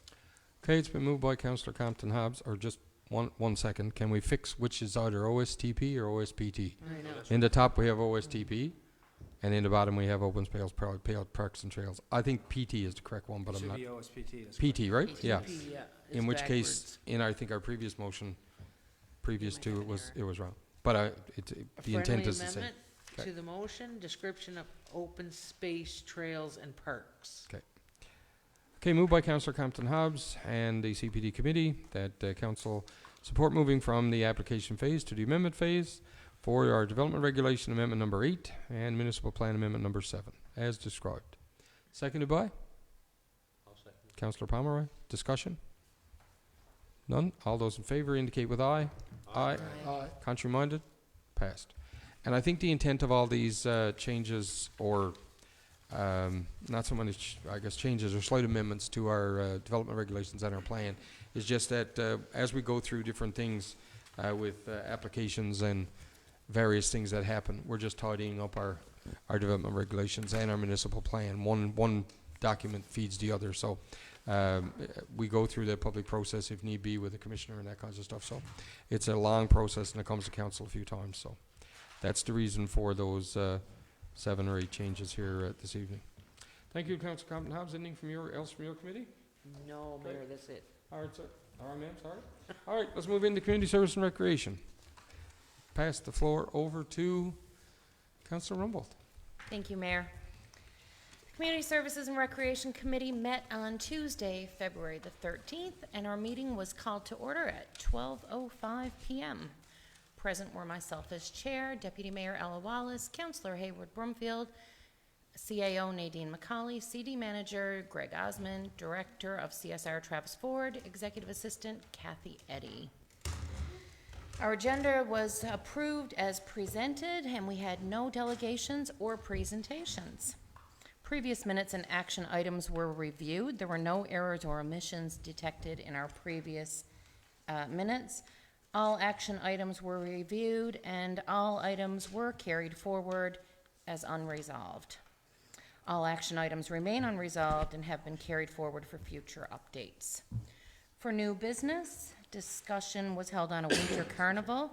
Chair asked the CSR director for an update and was advised that this will likely be a small event this year due to a late start in planning, and it's still in the idea phase as of our meeting. Chair suggested that since we had such a short timeline to keep planning simple, take advantage of our existing infrastructure, utilize Kinsman Park, which is absolutely beautifully decorated. Committee agreed that if this is a small-scale event, it's better to do one event well than to take on a large endeavor and overextend. The committee also asked for an update on an outdoor skating rink. CSR director advised that the weather was not cooperating, so chair advised that there's still lots of winter left and asked if he could monitor the weather, and when we were forecasted for a cold snap, to coordinate with our fire chief so that we can arrange flooding of Husky Park and hopefully still take advantage of an outdoor rink before the winter's over. The community development manager provided information to the committee on a funding application he had submitted for upgrades to a trail in Kinsman Park. He advised that a motion of council would be required to proceed, and the committee asked for a special meeting to be scheduled so that we could motion and pass that funding application. In other business, committee asked the CSR director, or advised the CSR director, that members of the committee and members of council have been contacted by members of our local business community with regards to a third-party solicitation for advertising in the E.J. Broomfield Arena. This feedback has been, for the most part, negative, and committee shared our concerns with the director and the CAO. The CAO advised that she will look into this contract. Committee had no prior knowledge, and she will provide committee with an update and some options. There were no recommendations for this committee meeting, and our next meeting was scheduled for March the 12th, tentatively at 12:05 p.m. I would like to ask that you accept my report as presented. Thank you, Councillor Rumbold. It's been moved by Councillor Rumbold that we accept the Community Service and Recreation Report, Committee Report as presented. Seconded by? I'll second. Deputy Mayor Wallace. Sorry. All those, or any discussion? Councillor Broomfield. Not a discussion, just a comment really Okay. now, dealing with the outdoor skating rink. Where Friday's going to be March the 1st. We haven't had a real cold winter, and I don't think we're going to get a cold winter left for 1 month, and I don't think we should waste our time or money on trying to do one. Okay. Thank you, sir. Any other discussion? Yes? Regarding the same topic, last week our public works staff did manage to clear a loop there. I see Yeah. that. And then the forecast came out and we're supposed to get plus temperatures this week, so flooding 2 is- days, 2 days plus 8 plus 9 rain, Yeah. but then it's supposed to go to minus 20. Minus Yeah. 20. So, It'll freeze anyway, pretty quickly. any other discussion? Okay, all those in favor indicate with aye. Aye. Aye. Aye. Contrary minded? Passed. All right, move along to our next committee, which is Finance and Finance and Policy Committee. And Councillor Pomeroy. Thank you, Mayor. The Finance Administration and Policy Committee met on Monday, February 19th. Present were myself as chair, Councillor Broomfield, Councillor Winters, Mayor Andrews as ex officio, Chief Administrative Officer Nadine McCauley, Superintendent of Assessment and Taxation Kelsey Shelswell, and Executive Assistant Kathy Eddy, who took the minutes. Regrets from Director of Financial Operations Mike Dollamont and Community Development Manager Greg Osmond. The meeting was called to order at 4:47 p.m. with the agenda being approved without any additions. There were no delegations present, and the previous minutes and action items were reviewed with no errors or omissions noted. The action items were reviewed and updates were noted accordingly. Under new business, the committee reviewed policy F0018 regarding remuneration for mayor and council. Committee is proposing that the inclusion of the Consumer Price Index be removed from the calculation of remuneration adjustments and that a freeze on remuneration rates at current levels be implemented immediately. I'll have a recommendation on this shortly. Committee also discussed requests that were received for tax relief for not-for-profits, but agreed to defer any recommendations, including one received from the Labrador Friendship Center, until the current policy is reviewed and possibly amended. Just a note that the committee will be meeting later this week to discuss that particular issue. Committee also received a request for donation from municipalities Newfoundland and Labrador, which plans to hold a regional meeting in our community this coming summer, and a recommendation will also be coming forward on that. The Superintendent of Assessment and Taxation provided a review expense comparison for 2023 giving the committee a visual representation of the year-end finances. The 2021 audit, which is expected to be completed this spring, will provide a clearer picture of the town's overall financial status. The next committee meeting is scheduled for Monday, March 18th at 4:45 p.m. With no further discussion, the meeting adjourned at 5:43 p.m. With that, I move council accept the committee's report as read. Okay, it's been moved by Councillor Pomeroy that we accept the Finance and Policy Committee report as presented. Seconded by Councillor Winters. Discussion. And I just want to make a comment here that on our August the 29th meeting, the 42nd meeting, we had the same issue come forward through a delegation about the not-for-profit policy. And we said at that time that we would work on working towards a policy that was simpler and treated everybody in the same set of gloves. And we are continuing to try and work on a policy. And meeting was supposed to be held today, but had to be rescheduled, but is rescheduled. And that is the intent to come up with a policy that works best for council and for not-for-profit groups. So that was from our August 29th meeting, and there hasn't been many meetings since that we haven't discussed it. So, any further discussion? All those in favor indicate with aye. Aye. Aye. Contrary-minded? Passed. And you have two recommendations, sir. Your first one, please. Thank you. Policy F0018, council remuneration. FAP committee recommends council adopt policy F0018, community remuneration, as presented in the council package. Okay, and it's moved by Councillor Pomeroy that council accepts or adopt the policy F0018, council remuneration, as presented in our council package. Seconded by? I'll second that. Okay, Councillor Compton-Hobbs. Discussion. Councillor Brumfield. I'd like to point out that this is the one that I campaigned on, that we get rid of the increase of councillors' pay, which is what this does. Yeah. Right? This sets our pay at a rate and that's it, no increases. Right, so there's no cost of living increase that was put in back, I think, with the 10th or 11th, yeah, the 11th council. So that has been removed, and that's what it reflects. Mayor, I'd just like to add, sorry.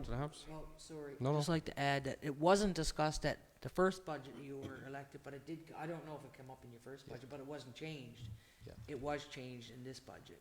Yeah, and I think it was too late where we were into the process. Yeah, and we didn't. Well, you're absolutely right. Councillor Yeah, Barnett. I just, and I want some clarification, I guess, from the CAO. It says council adopt policy F0018.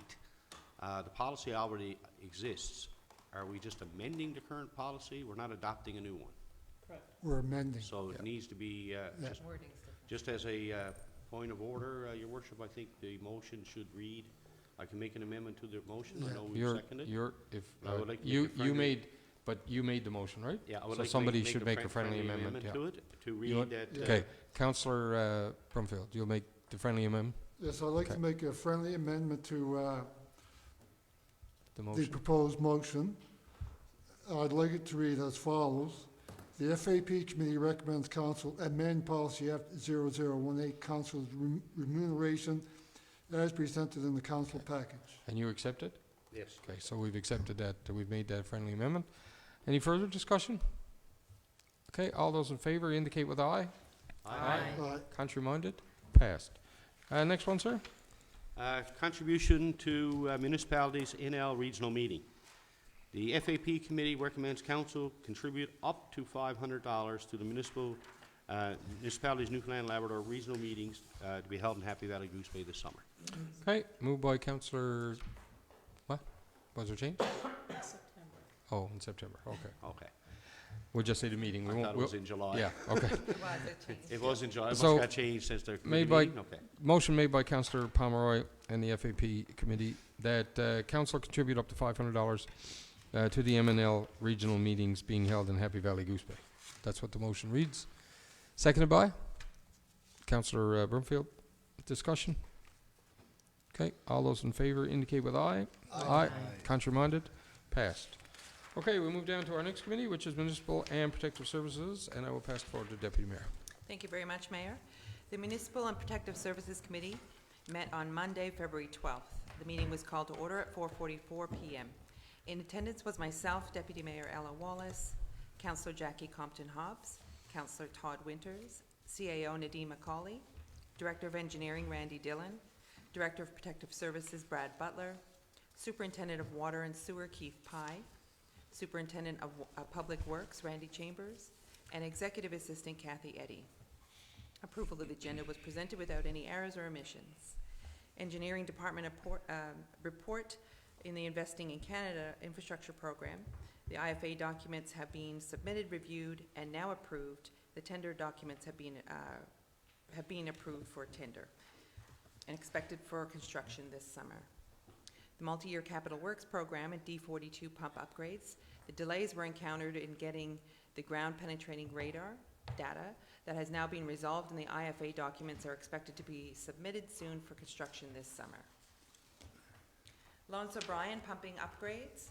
An RFP has been prepared for the engineering work, and a contract has been awarded to CBCL to proceed with design. Life safety pumps were in town on November 4th to conduct a safety check on the fire pump. Earlier issues with the fire pump sprinkler system may have been related, the fire pump was unable to be checked by life safety due to other commitments, but this check will now be completed in the spring.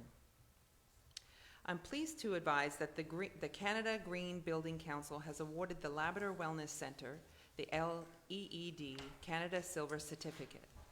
This certificate acknowledges the project has achieved the required prerequisites and credits under the Leadership in Energy and Environmental Design Canada rating system for new constructions. The Government of Newfoundland and Labrador's Build Better Buildings policy came into effect in September 2010 and requires that new buildings and renovations over a certain size and cost must be built sustainably. The Labrador Wellness Centre was constructed in line with this policy and was targeted to attain the LEED Silver certification. A plaque honoring this accomplishment will be provided by the Canada Green Building Council for display in appropriate location in the facility. I'll now ask the Director of Engineering, Randy Dillon, to give a brief description of the process that was followed in achieving this goal. Thank you, Deputy Mayor.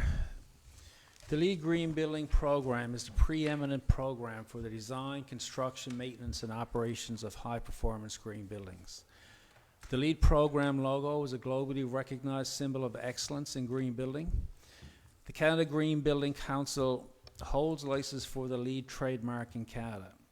In order to be certified as LEED Silver, there is a rating system that is used to evaluate the proper certification level is obtained.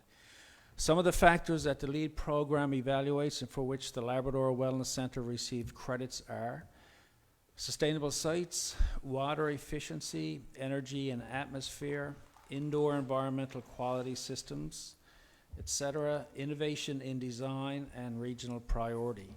Some of the factors under these categories are alternative transportation, low emitting and fuel efficient vehicles. As everyone is aware, we do have EV plug-ins there at the facility. Stormwater design, the quantity and quality control.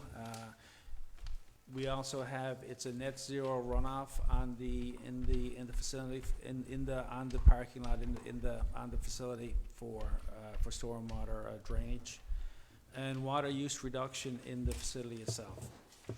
Energy performance has been optimized, and there has been an enhanced refrigeration management process in the facility also.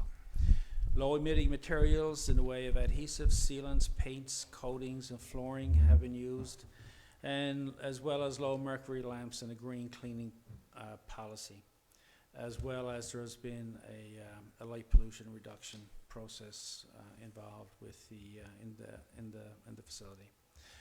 So basically, that's the gist of the LEED program, or the LEED certificate that's been awarded to the Labrador Wellness Centre, and I think is an accomplishment that the town can be proud of, and we can use in further advocating for the facility's use. Thank you, Mr. Dillon. Thank you for your contributions toward your efforts toward this as well. It's a great achievement to receive this certificate. So will it be like a bronze plaque or a metal plaque that's put in We there? will be Silver. receiving a plaque Silver. shortly, within a couple of weeks. I thought it would be here by now for the council meeting, but unfortunately it hasn't been received yet, but I expect it any day now, so. Good, thanks. The Protective Services report for the month of January were 14 emergency calls for assistance. They were included 5 residential, 4 commercial alarm activations, 2 motor vehicle accidents, and 3 ambulance assists. All fire apparatus are fully serviceable. We're awaiting the arrival of bunker gear and sets of clothing for firefighters and volunteers. Fire Protection Officer is currently working on a new paging system, the APP, called FireQ. Once this trial is complete, we will evaluate and assess whether we continue on. All fire department training has resumed for the year and running smoothly. Public Works Department report, and all reports are included in the package as well. Crews are performing regular seasonal duties. Depot maintenance is ongoing. Heavy equipment fleet maintenance is ongoing. The snow blower is being serviced, and the Vol snow blower is currently being serviced.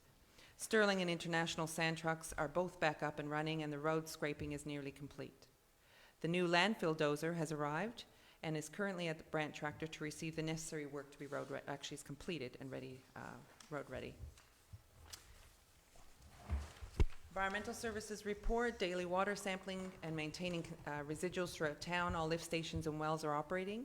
A high lift pump and GA valve servicing planned for the next few weeks. Wastewater treatments, the echo barrier, all weather panels have arrived and soon installed. Lift Station 21, the new pump is to be installed and maintained. Upgrades will be planned throughout the year. Discussion in the meeting regarding traffic congestion on Voisey Drive. During school drop-off and pickup times, mainly around from Mealy Mountain Collegiate was discussed. Although the town cannot enforce whether drivers merge or give way and yield, it was suggested to contact MMC administrators to possibly request the school to advise parents and students alike the importance of giving way to avoid unnecessary traffic congestions, and even possibly erect a sign to advise just that.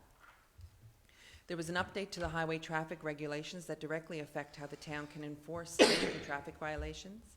The province has informed the town that no ministerial approval was given to enforce moving violations. The committee's requested a meeting with the Minister of Transportation, Minister Abbott, to allow the opportunity to discuss this item further. Action items: revised snow clearing to include a 24-hour ban of street parking when crews are scraping and snow blowing, and the need to confirm the regulations with provincial government so this can move forward. Upon approval of the above, action item signs will then be ordered and placed on the streets when scraping and blowing. The process of the MOU with 5 Wing Goose Bay with respect to animal control is still ongoing. We're waiting to hear the go-ahead of necessary trainings required. Trainings reliant on the numbers to run the course, and we're waiting for course dates. Meeting was adjourned at 5:36 p.m. and the next meeting scheduled for Monday, March 11th, 2024. Please accept this as having the MPS meeting minutes read. Great. It's been moved by Deputy Mayor Wallace that we accept the Municipal and Protective Services Committee report as presented, seconded by Councillor Winters. Discussion. Councillor Pomeroy. Yeah, one thing that, and I find it hard to accept the fact, I guess, that the province will not allow us to issue tickets for moving violations when you have other communities in the province that are doing it and have been doing it we've done it for years. We've done it for probably 40 years or more. And how did we do it and get away with it for 40 years, and now to be told that we cannot issue moving violations? It's a safety issue. If we have municipal enforcement officers that are pulling people over on Hampton River Road for speeding or parking in places where they shouldn't be parked, or like Chair just mentioned about congestion and people jumping stops, like, who's going to enforce that if we don't enforce it? We have traffic regulations that we can't enforce. I find it hard to believe, and I think that we should be not just writing letters, we should be meeting with the minister, and we should meet and finding out why can some towns do it and we can't. I hear that that they've been grandfathered in and they can do it. That's not acceptable. Because either you can or you can't.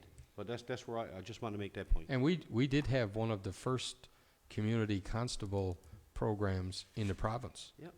With back in the days when I worked at the RC&P building. absolutely. And so Yeah, so from that It's regard, confusing, right? yeah. All of a sudden. Good segue into enforcement and your concern about enforcement. My reservation about enforcing street grading and plowing, no parking, is how do we enforce it? So it's no sense to put in regulations and rules if we can't enforce them. So, I frustration is there, absolutely. So, I mean, yeah, we've asked for that meeting with Minister Abbott months ago now. Maybe could you follow up with the MHA and see if he can push the bug to see with, and reach out back out to Minister Abbott and see if we can. It can be by Zoom. It doesn't have to be him in town. I mean, we can make ourselves available by whatever means, even by phone, because we just want to get an update. And in that meeting, can we just indicate that we're looking for the reasoning as to why we can't? Because we did have that back when Cliff Sampson was our community constable. In the 80s. Yep. Yep. So. Desmond, so. Yeah, but I know under the community constable agreement, that was because it was a new agreement done, and we were one of the first towns, municipalities to come up with that, and that was there, so. Yeah, and other municipalities as well. I mean, Yep. they have, like Town of Gander, Grand Falls, Windsor. I mean, they all have municipal enforcement, Well, and if you- they patrol the highways. Yeah, and if you read the websites of particular towns, it indicates that that department, this is what they do. Exactly. So, okay. I don't know why we Yeah. should be different, right? No, We should be treated Mayor, I as- just wanted to add to that, Yep. that I feel the same, it's not acceptable, I use them exact words in the meeting now, the last couple of meetings we had. And, the last, I don't know, this has been going on for 4 or 5 months now, we've requested a meeting with Minister Abbott. I think we need to make this happen and stop talking and get some action, and, you know, it needs to And happen. your suggestion would be, if they won't have the meeting, how do we asked do for that? it for Did we November. Do we, send one do we letter? need to meet with the minister? Can we meet with a deputy minister to get that information through? Did they send one Well, letter and they no, didn't no, but I mean, respond? Like, how the min- many times? Yeah, did we but, follow well, up? I don't know what else we can do, that's what I'm saying. Well, if we only sent one letter and no response, and you keep following up till we Oh, get, I don't think it's been one, though. I think it's been more attempts. The issue is, though, I mean, you know, can we meet with the deputy ministers, assistant deputy minister, because the work needs to be done at that, or will be done at that level. But the reasoning should be able to be, it doesn't need to come from the minister why certain communities can and certain communities can't.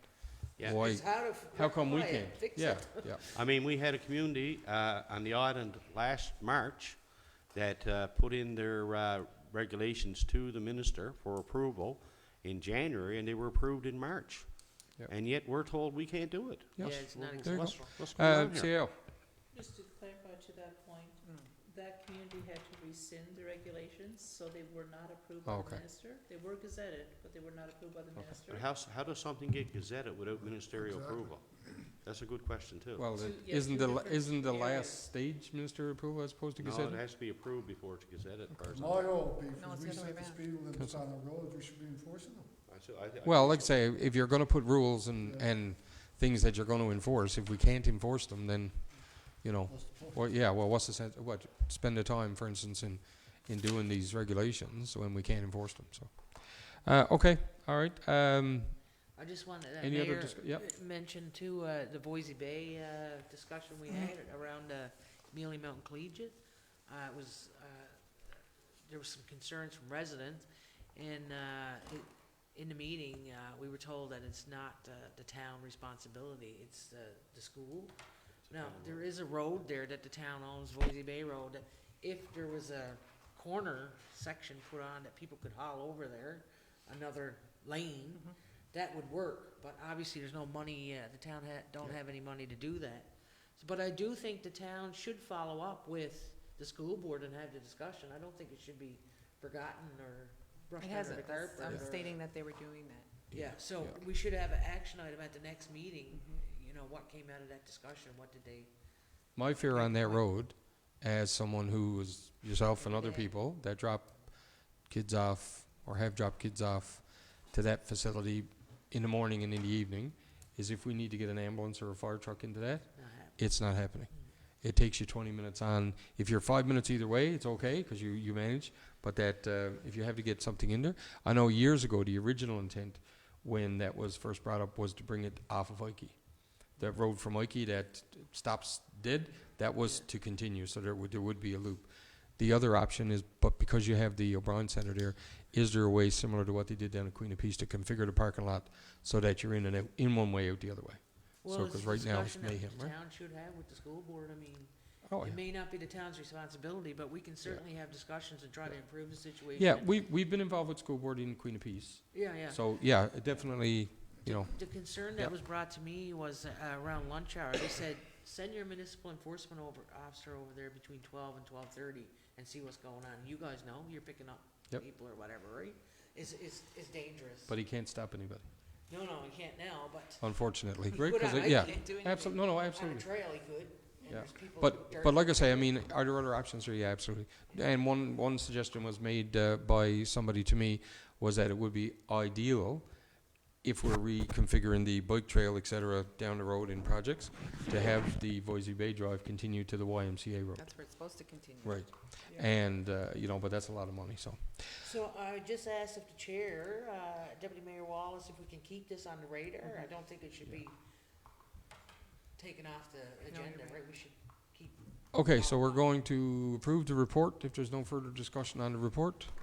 Okay, all those in favor indicate with aye. Aye. Contrary minded? Okay.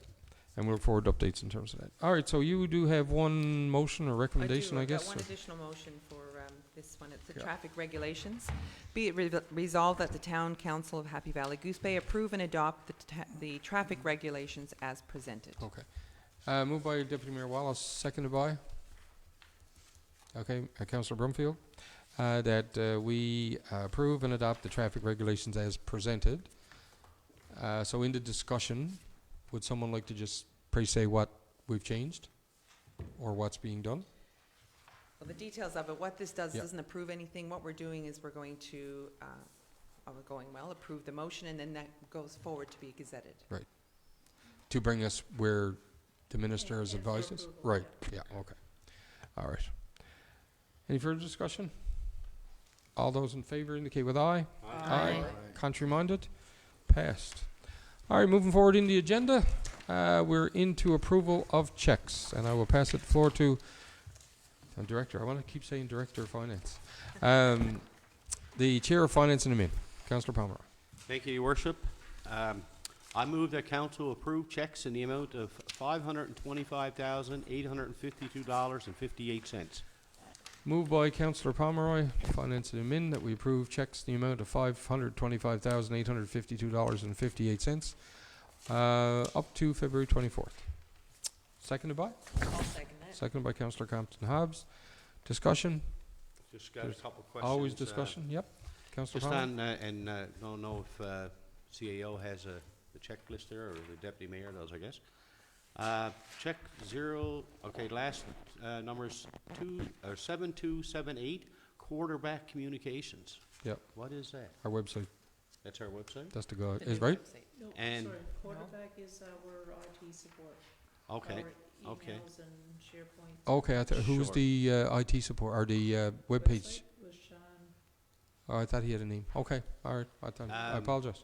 The other one, Okay. Next one, sir? 7285, the panel shop. What's the panel 7285. shop? The panel shop.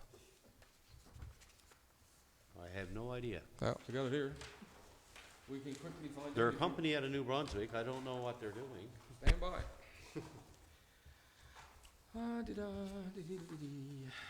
I wonder, am I lucky enough that it be alphabetical? They Or- should be, if you're in the right folder. Guess that's what? Over 5,000. They're not.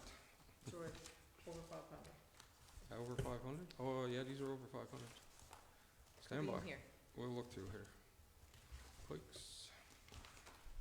Did you say they're in New Brunswick? I'm into queues. You said they're in New I like Brunswick. these, but it's not alphabetical. Yeah. They're a, The panel shop. Stand by. I have it here. It is. Okay. It is to update to upgrade the VTS CADA license. It is a VTS CADA renewal, voice modem update. The water treatment plant. The water okay. treatment So plant. software upgrade is what it is? Yeah, it's a renewal for the, I guess the monitoring there. Oh, okay. freight, programming time, and all that kinds So of it's stuff. upgrading the panels, I guess. a And good name for it the is a company, panel Pennicon, shop. it is a Pennicon company It's not a curtain. No. from New Brunswick. It's the drains of our water treatment. Yeah. Okay, good enough. Yeah. Need that.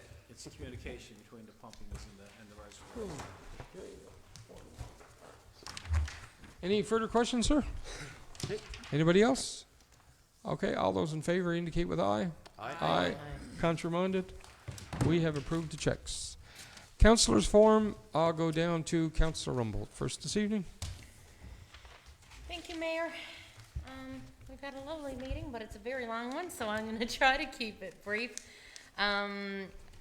We, members of council, were pleased to host the local NL Winter Games participants here in the chamber and outside the town hall.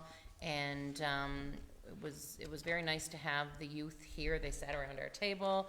They were all full of excitement. I'm not sure how much energy they're gonna have when they arrive back home, but it was great to see them, and we wish them all the best. I'd like to say a huge thank you and hats off to our water and sewer team, Keith and his crew, for very quickly resolving the water issue that we encountered this last week. So residents were advised, with as much notice as we could possibly give them, that there was going to be a total valley water shutoff, which we recognized was very inconvenient. Lots of people filling their bathtubs and their sinks and their buckets. It was a necessary repair. This was something that I think was reiterated when we had our budget discussions. We talked about the aging infrastructure, and then lo and behold, we ran into an issue that needed to be repaired. So just to that whole crew, the water and sewer crew, and I mean, thank you to the community for their patience and understanding, but I think they gave an estimated restoration of 5 p.m. and my water was back shortly after 2. So it was a job well done, and thank you to them for that. The town's new website, if anybody hasn't checked it out, we do have a new look, new configuration on our town website, and there is an events tab that has a section that says submit an event. So encouraging all community stakeholders out there, anybody who's got a community event, please take advantage of this, because we'd like to be able to share your events with the community. So you can go on to that tab, and there's a submit section, and just let us know if you've got something going on that you'd like the community to know about. As the town's representative for Goose Bay Airport Corporation, I will point out that the GBAC AGA is actually listed as one of the events on that website.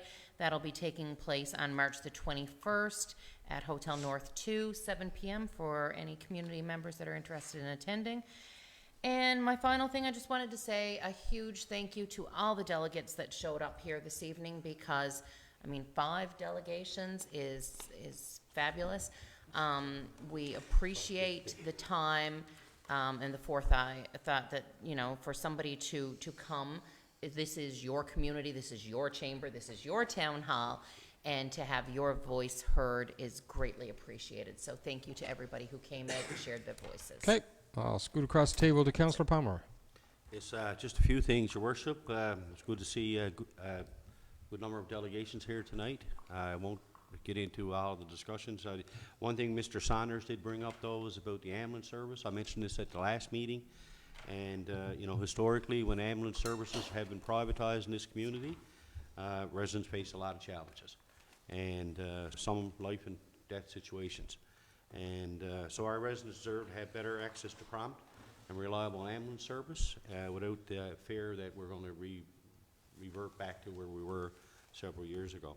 And as a council, we haven't been very loud on this issue. I think we need to start asking more questions, get more answers to the questions that are being posed by us through the community. Because if we don't say anything now or don't inquire now, then it's too late to complain after the fact. Also want to extend best of luck to all the athletes at the Newfoundland Labrador Winter Games in Gander. Special thanks to the coaches, volunteers, and everyone who has supported these athletes on their journey to the games. Your efforts have not gone unnoticed, and we are thrilled to see local talent being showcased on the provincial stage in this great to see.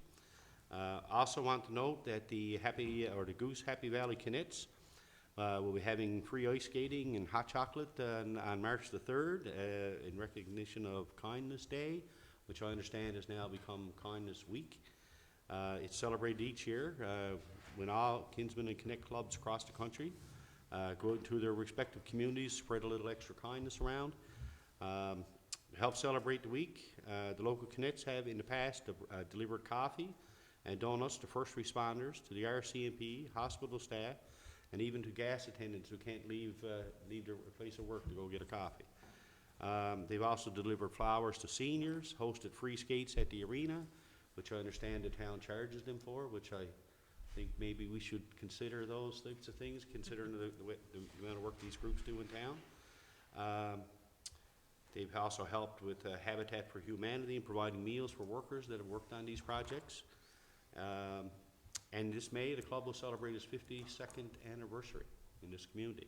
So it's a long-standing service organization in our community. It's done a lot over the years. And currently they only have 8 active members. And for the amount of work they do, and you always see them selling tickets or involved in something in the community. It's great that the efforts that they put in for such a small group make such a big difference in our community. And hats off to them. I add as well, they support the Kids Eat Smart program. They donate to the local food bank, to the Roland Shares Memorial Hamper Fund, Salvation Army, Specs program, Libra House, Women's Center, and a $1,000 scholarship each year to a student at Meany Mountain. So it's a lot of work that goes into being able to do that kind of work in our community. Also, tomorrow is Pink Shirt Day. If you don't have a pink shirt, let me know. I'll get you one. So it was observed on last Wednesday of February each year. Pink Shirt is a powerful initiative that aims to create a more kind and inclusive world by raising awareness about bullying prevention. It all began in 2007 in Nova Scotia when 2 high school students took it upon themselves to support a friend of theirs who showed up at school with pink on and got bullied, and they organized to get a bunch of red t-shirts, pink t-shirts, which they wore to the community in support of their friend. So I would encourage all the council, residents, staff, if you have a pink shirt, wear it tomorrow. So I mean, basically, as a council and as a community, we can put a dent into the issue of bullying, just one shirt at a time. So, with that, Your Worship, I'll just leave it there for now, and thank you very much. Thank you. On that note, can we light our building pink tomorrow night? We do that? Light our building pink tomorrow night? We have the ability now with the lights. There you go. Scoot across the table, Councillor Brumfield. Okay, thank you, Your Worship. I'm just going to be real short tonight because I've been at the hospital since about 10 o'clock this morning. And that's actually where I'm going to lead into. Talking about the air ambulance, I've had, I won't say personal experience, but I have had some experience with it. My mother last fall in St. John's, she was out there basically for 6 weeks, spent basically 4 weeks waiting to get an air ambulance to come back here. There are many reasons why it has to line up with a bed back here and all that kind of stuff, and, you know, availability of the ambulance. But, you know, twice she was actually put in the ambulance on her way to the airport and turned around again. Right? And you know what really happens when that kind of stuff happens is that people start taking it out on the staff at the hospital, which is not correct. Right? So I think the air ambulance has definitely needed some kind of a change. I hope it works out for the better, but it's a hard pull because, I mean, our whole healthcare system is really strapped right now in dire straits, but I mean, that's it. Hey, we got to do what we have to do, but like I said, I do believe that the air ambulance had to need some improvement. I hope this is it. The only other couple items I want to mention, keep it short, is last week we had 2 firefighters who retired, and between them they had almost 90 years of service, so that was quite good, and wish them all the best in their retirement and hope they can enjoy the rest of their lives and health, let's say. And my final comment I'm just going to make is wishing all the athletes going out to the Newfoundland Winter Games all the best, and thank you. Thank you. Councillor Compton Hobbs. Yeah, I want to wish all the athletes too that are in Gander for the Newfoundland Labrador Winter Games the best of luck. And I've been watching some of it, and they're having a great time. I'm sure they're making lots of memories. And it was good to get them in there last week, and you could see how excited they were. And they all introduced themselves and which sport they were participating in. So, yeah, that was great to get them in here and get a photo with them before they went out. So best of luck to all them. I wanted to, the heat in here tonight is crazy. Can we keep, I feel like a lobster and I'm about to bust. You are quite right. If we can keep the windows open. Or make sure the heat is down the next time. Communication, it was touched on briefly by Curtis Saunders, and I'm going to mention it again because I mention it most meetings, but I think we need to improve on our communication with the community, amongst the council, between the staff and council. We definitely need improvement on communication, and I'll keep bringing that forward because I truly believe it can be improved and make us a better counselor, and represent the community, as best as we can. It was good to see the delegations out tonight. When we get elected as council, there's sometimes tough decisions, and no doubt tonight was a tough decision. But it was great to get the perspective from, people that support it and people who, are oppose it. So the decision was made, and we made it in the best interest of the community based on what was presented to us. So, it is what it is at this point. So we all know that we need a assistant level 1 and 2 in the community, and hopefully one day we'll get a great facility here to help with that population. I'll just leave it at that. Thank you. Councillor Winters. Thanks, Your Worship. The benefits of going last, everybody pretty much says everything. Of course, I'll fix that next time. Just again, reiterate what everyone said. Good luck to the athletes from Happy Valley Goose Bay attending the NL Games. Being a part of the games, I attended the games twice, and it is a great experience, meeting a lot of people and seeing new areas of the province. Second thing is hats off again, like Councillor Rumble stated, to Keith Pye and the Superintendent of Water Services, the amazing job that they did. I looked at video and I seen some of the pictures that he's taken of the work that had to be done in that day, and it's amazing how they could do that. Apologize to Jamie Way and for having to dig up his land, but it needed to be done, and hats off to Keith and his department. And lastly, again, like Councillor Brumfield stated, thanks to Ricky Harvey and Donnie Weber for, what do you say, 90 years of service. That is amazing. So again, hats off to those guys. Thank you, sir. You'll be first next meeting. I'll just put you on. Yeah. Deputy Mayor. Yeah, I'll still be last. Thank you to the College of North Atlantic. This morning, Councillor Rumble and myself had a delicious meal at the stakeholders' appreciation breakfast this morning. The CNA provides the opportunity for residents, those living in the region, with a vast amount, an impressive selection of courses, so that people can attend and study and enrich their lives while living at home and near their families. The outreach and support the school provides is pretty amazing. Wishing all racers the best of luck in the upcoming Canes Quest. It's a tough race, and that's happening, I think it starts Sunday from Lab City? Sunday, yeah. So come through here. And again, as everyone's mentioned, congratulations to all the athletes representing Team Labrador, but more specifically Happy Valley Goose Bay. Not only wish them success in their competition, but the creation of lifelong friendships and core memories made on this journey. Like Councillor Winters, I've participated in these events and still recall on the memories made on the ski hill and things at those games. Represent well and have fun. Tomorrow is turnaround day, so I think we have athletes coming back who are there, and tomorrow we have another group of athletes heading out to Gander, so we wish them all the best.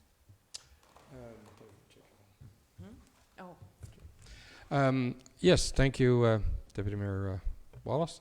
Yeah, just a few things from me. Canes Quest on top of my thing here on my list. It is going to be an exciting event, even though it is going to be very stressful and, I guess, cruel for those that are riding it, but they will pass through our town, so come out. The weather for Wednesday and Thursday is going to be a little bit unseasonal. I did hear of somebody who's gone through the ice already. You know, it's going to be 2 days of rain, high temperatures. So please, whatever you do in your travels, make sure you're not putting yourself in a situation that you know, puts you in a dangerous situation like going through the ice. That's not where we want to be. Yeah, we had the opportunity to thank, I guess, and wish Rick and Don a thank you from a town perspective. I brought greetings on behalf of us and the management and staff. And yeah, the number of lives that those two guys have impacted after being almost 90 years with, you know, the fire department, you know, is amazing. And they both are looks to be enjoying their retirements. So that is good. And yeah, Winter Games is definitely. I had the luxury of going as a chaperone with a team a number of years ago, and yeah, it's just the energy is just is crazy, and the kids will always, even to today, they chat about it, especially when I think one of the provincial politicians was one of the guys that was a team ambassador, and some of the kids that are still involved still mention that, so it's kind of good. Outside of that, I also just want to make a special note. So we've thanked Keith's department, but also Randy's department, and you know, all of our staff who played a part in that day in terms of heavy equipment, the digging, and that for Keith's department should be thanked as well. And yes, you know, we could have potentially had to do that at -40, which would have been a big difference. But yep, no, absolutely bang up, and hopefully now that issue is resolved, and we don't see that again in that particular area. And even so, more importantly, why we need to invest in water and sewer and infrastructure, because we, you know, try to avoid that coming forward as much as we can. Anyway, that is it from me. Anything from you guys before I proceed to close the meeting? I always say this. Yay, nay? I'm good, Mayor, thank you. Okay. Just want to know. Just making sure you're still with us there. Okay. All right. Oh, The what? They're pink already? So, okay, thank you. If you drive by for, I don't know if you'll see them tomorrow, but if you drive by tomorrow evening, even this evening now, they're pink? Yeah, so, they're pink. Perfect. See, that's progress, right?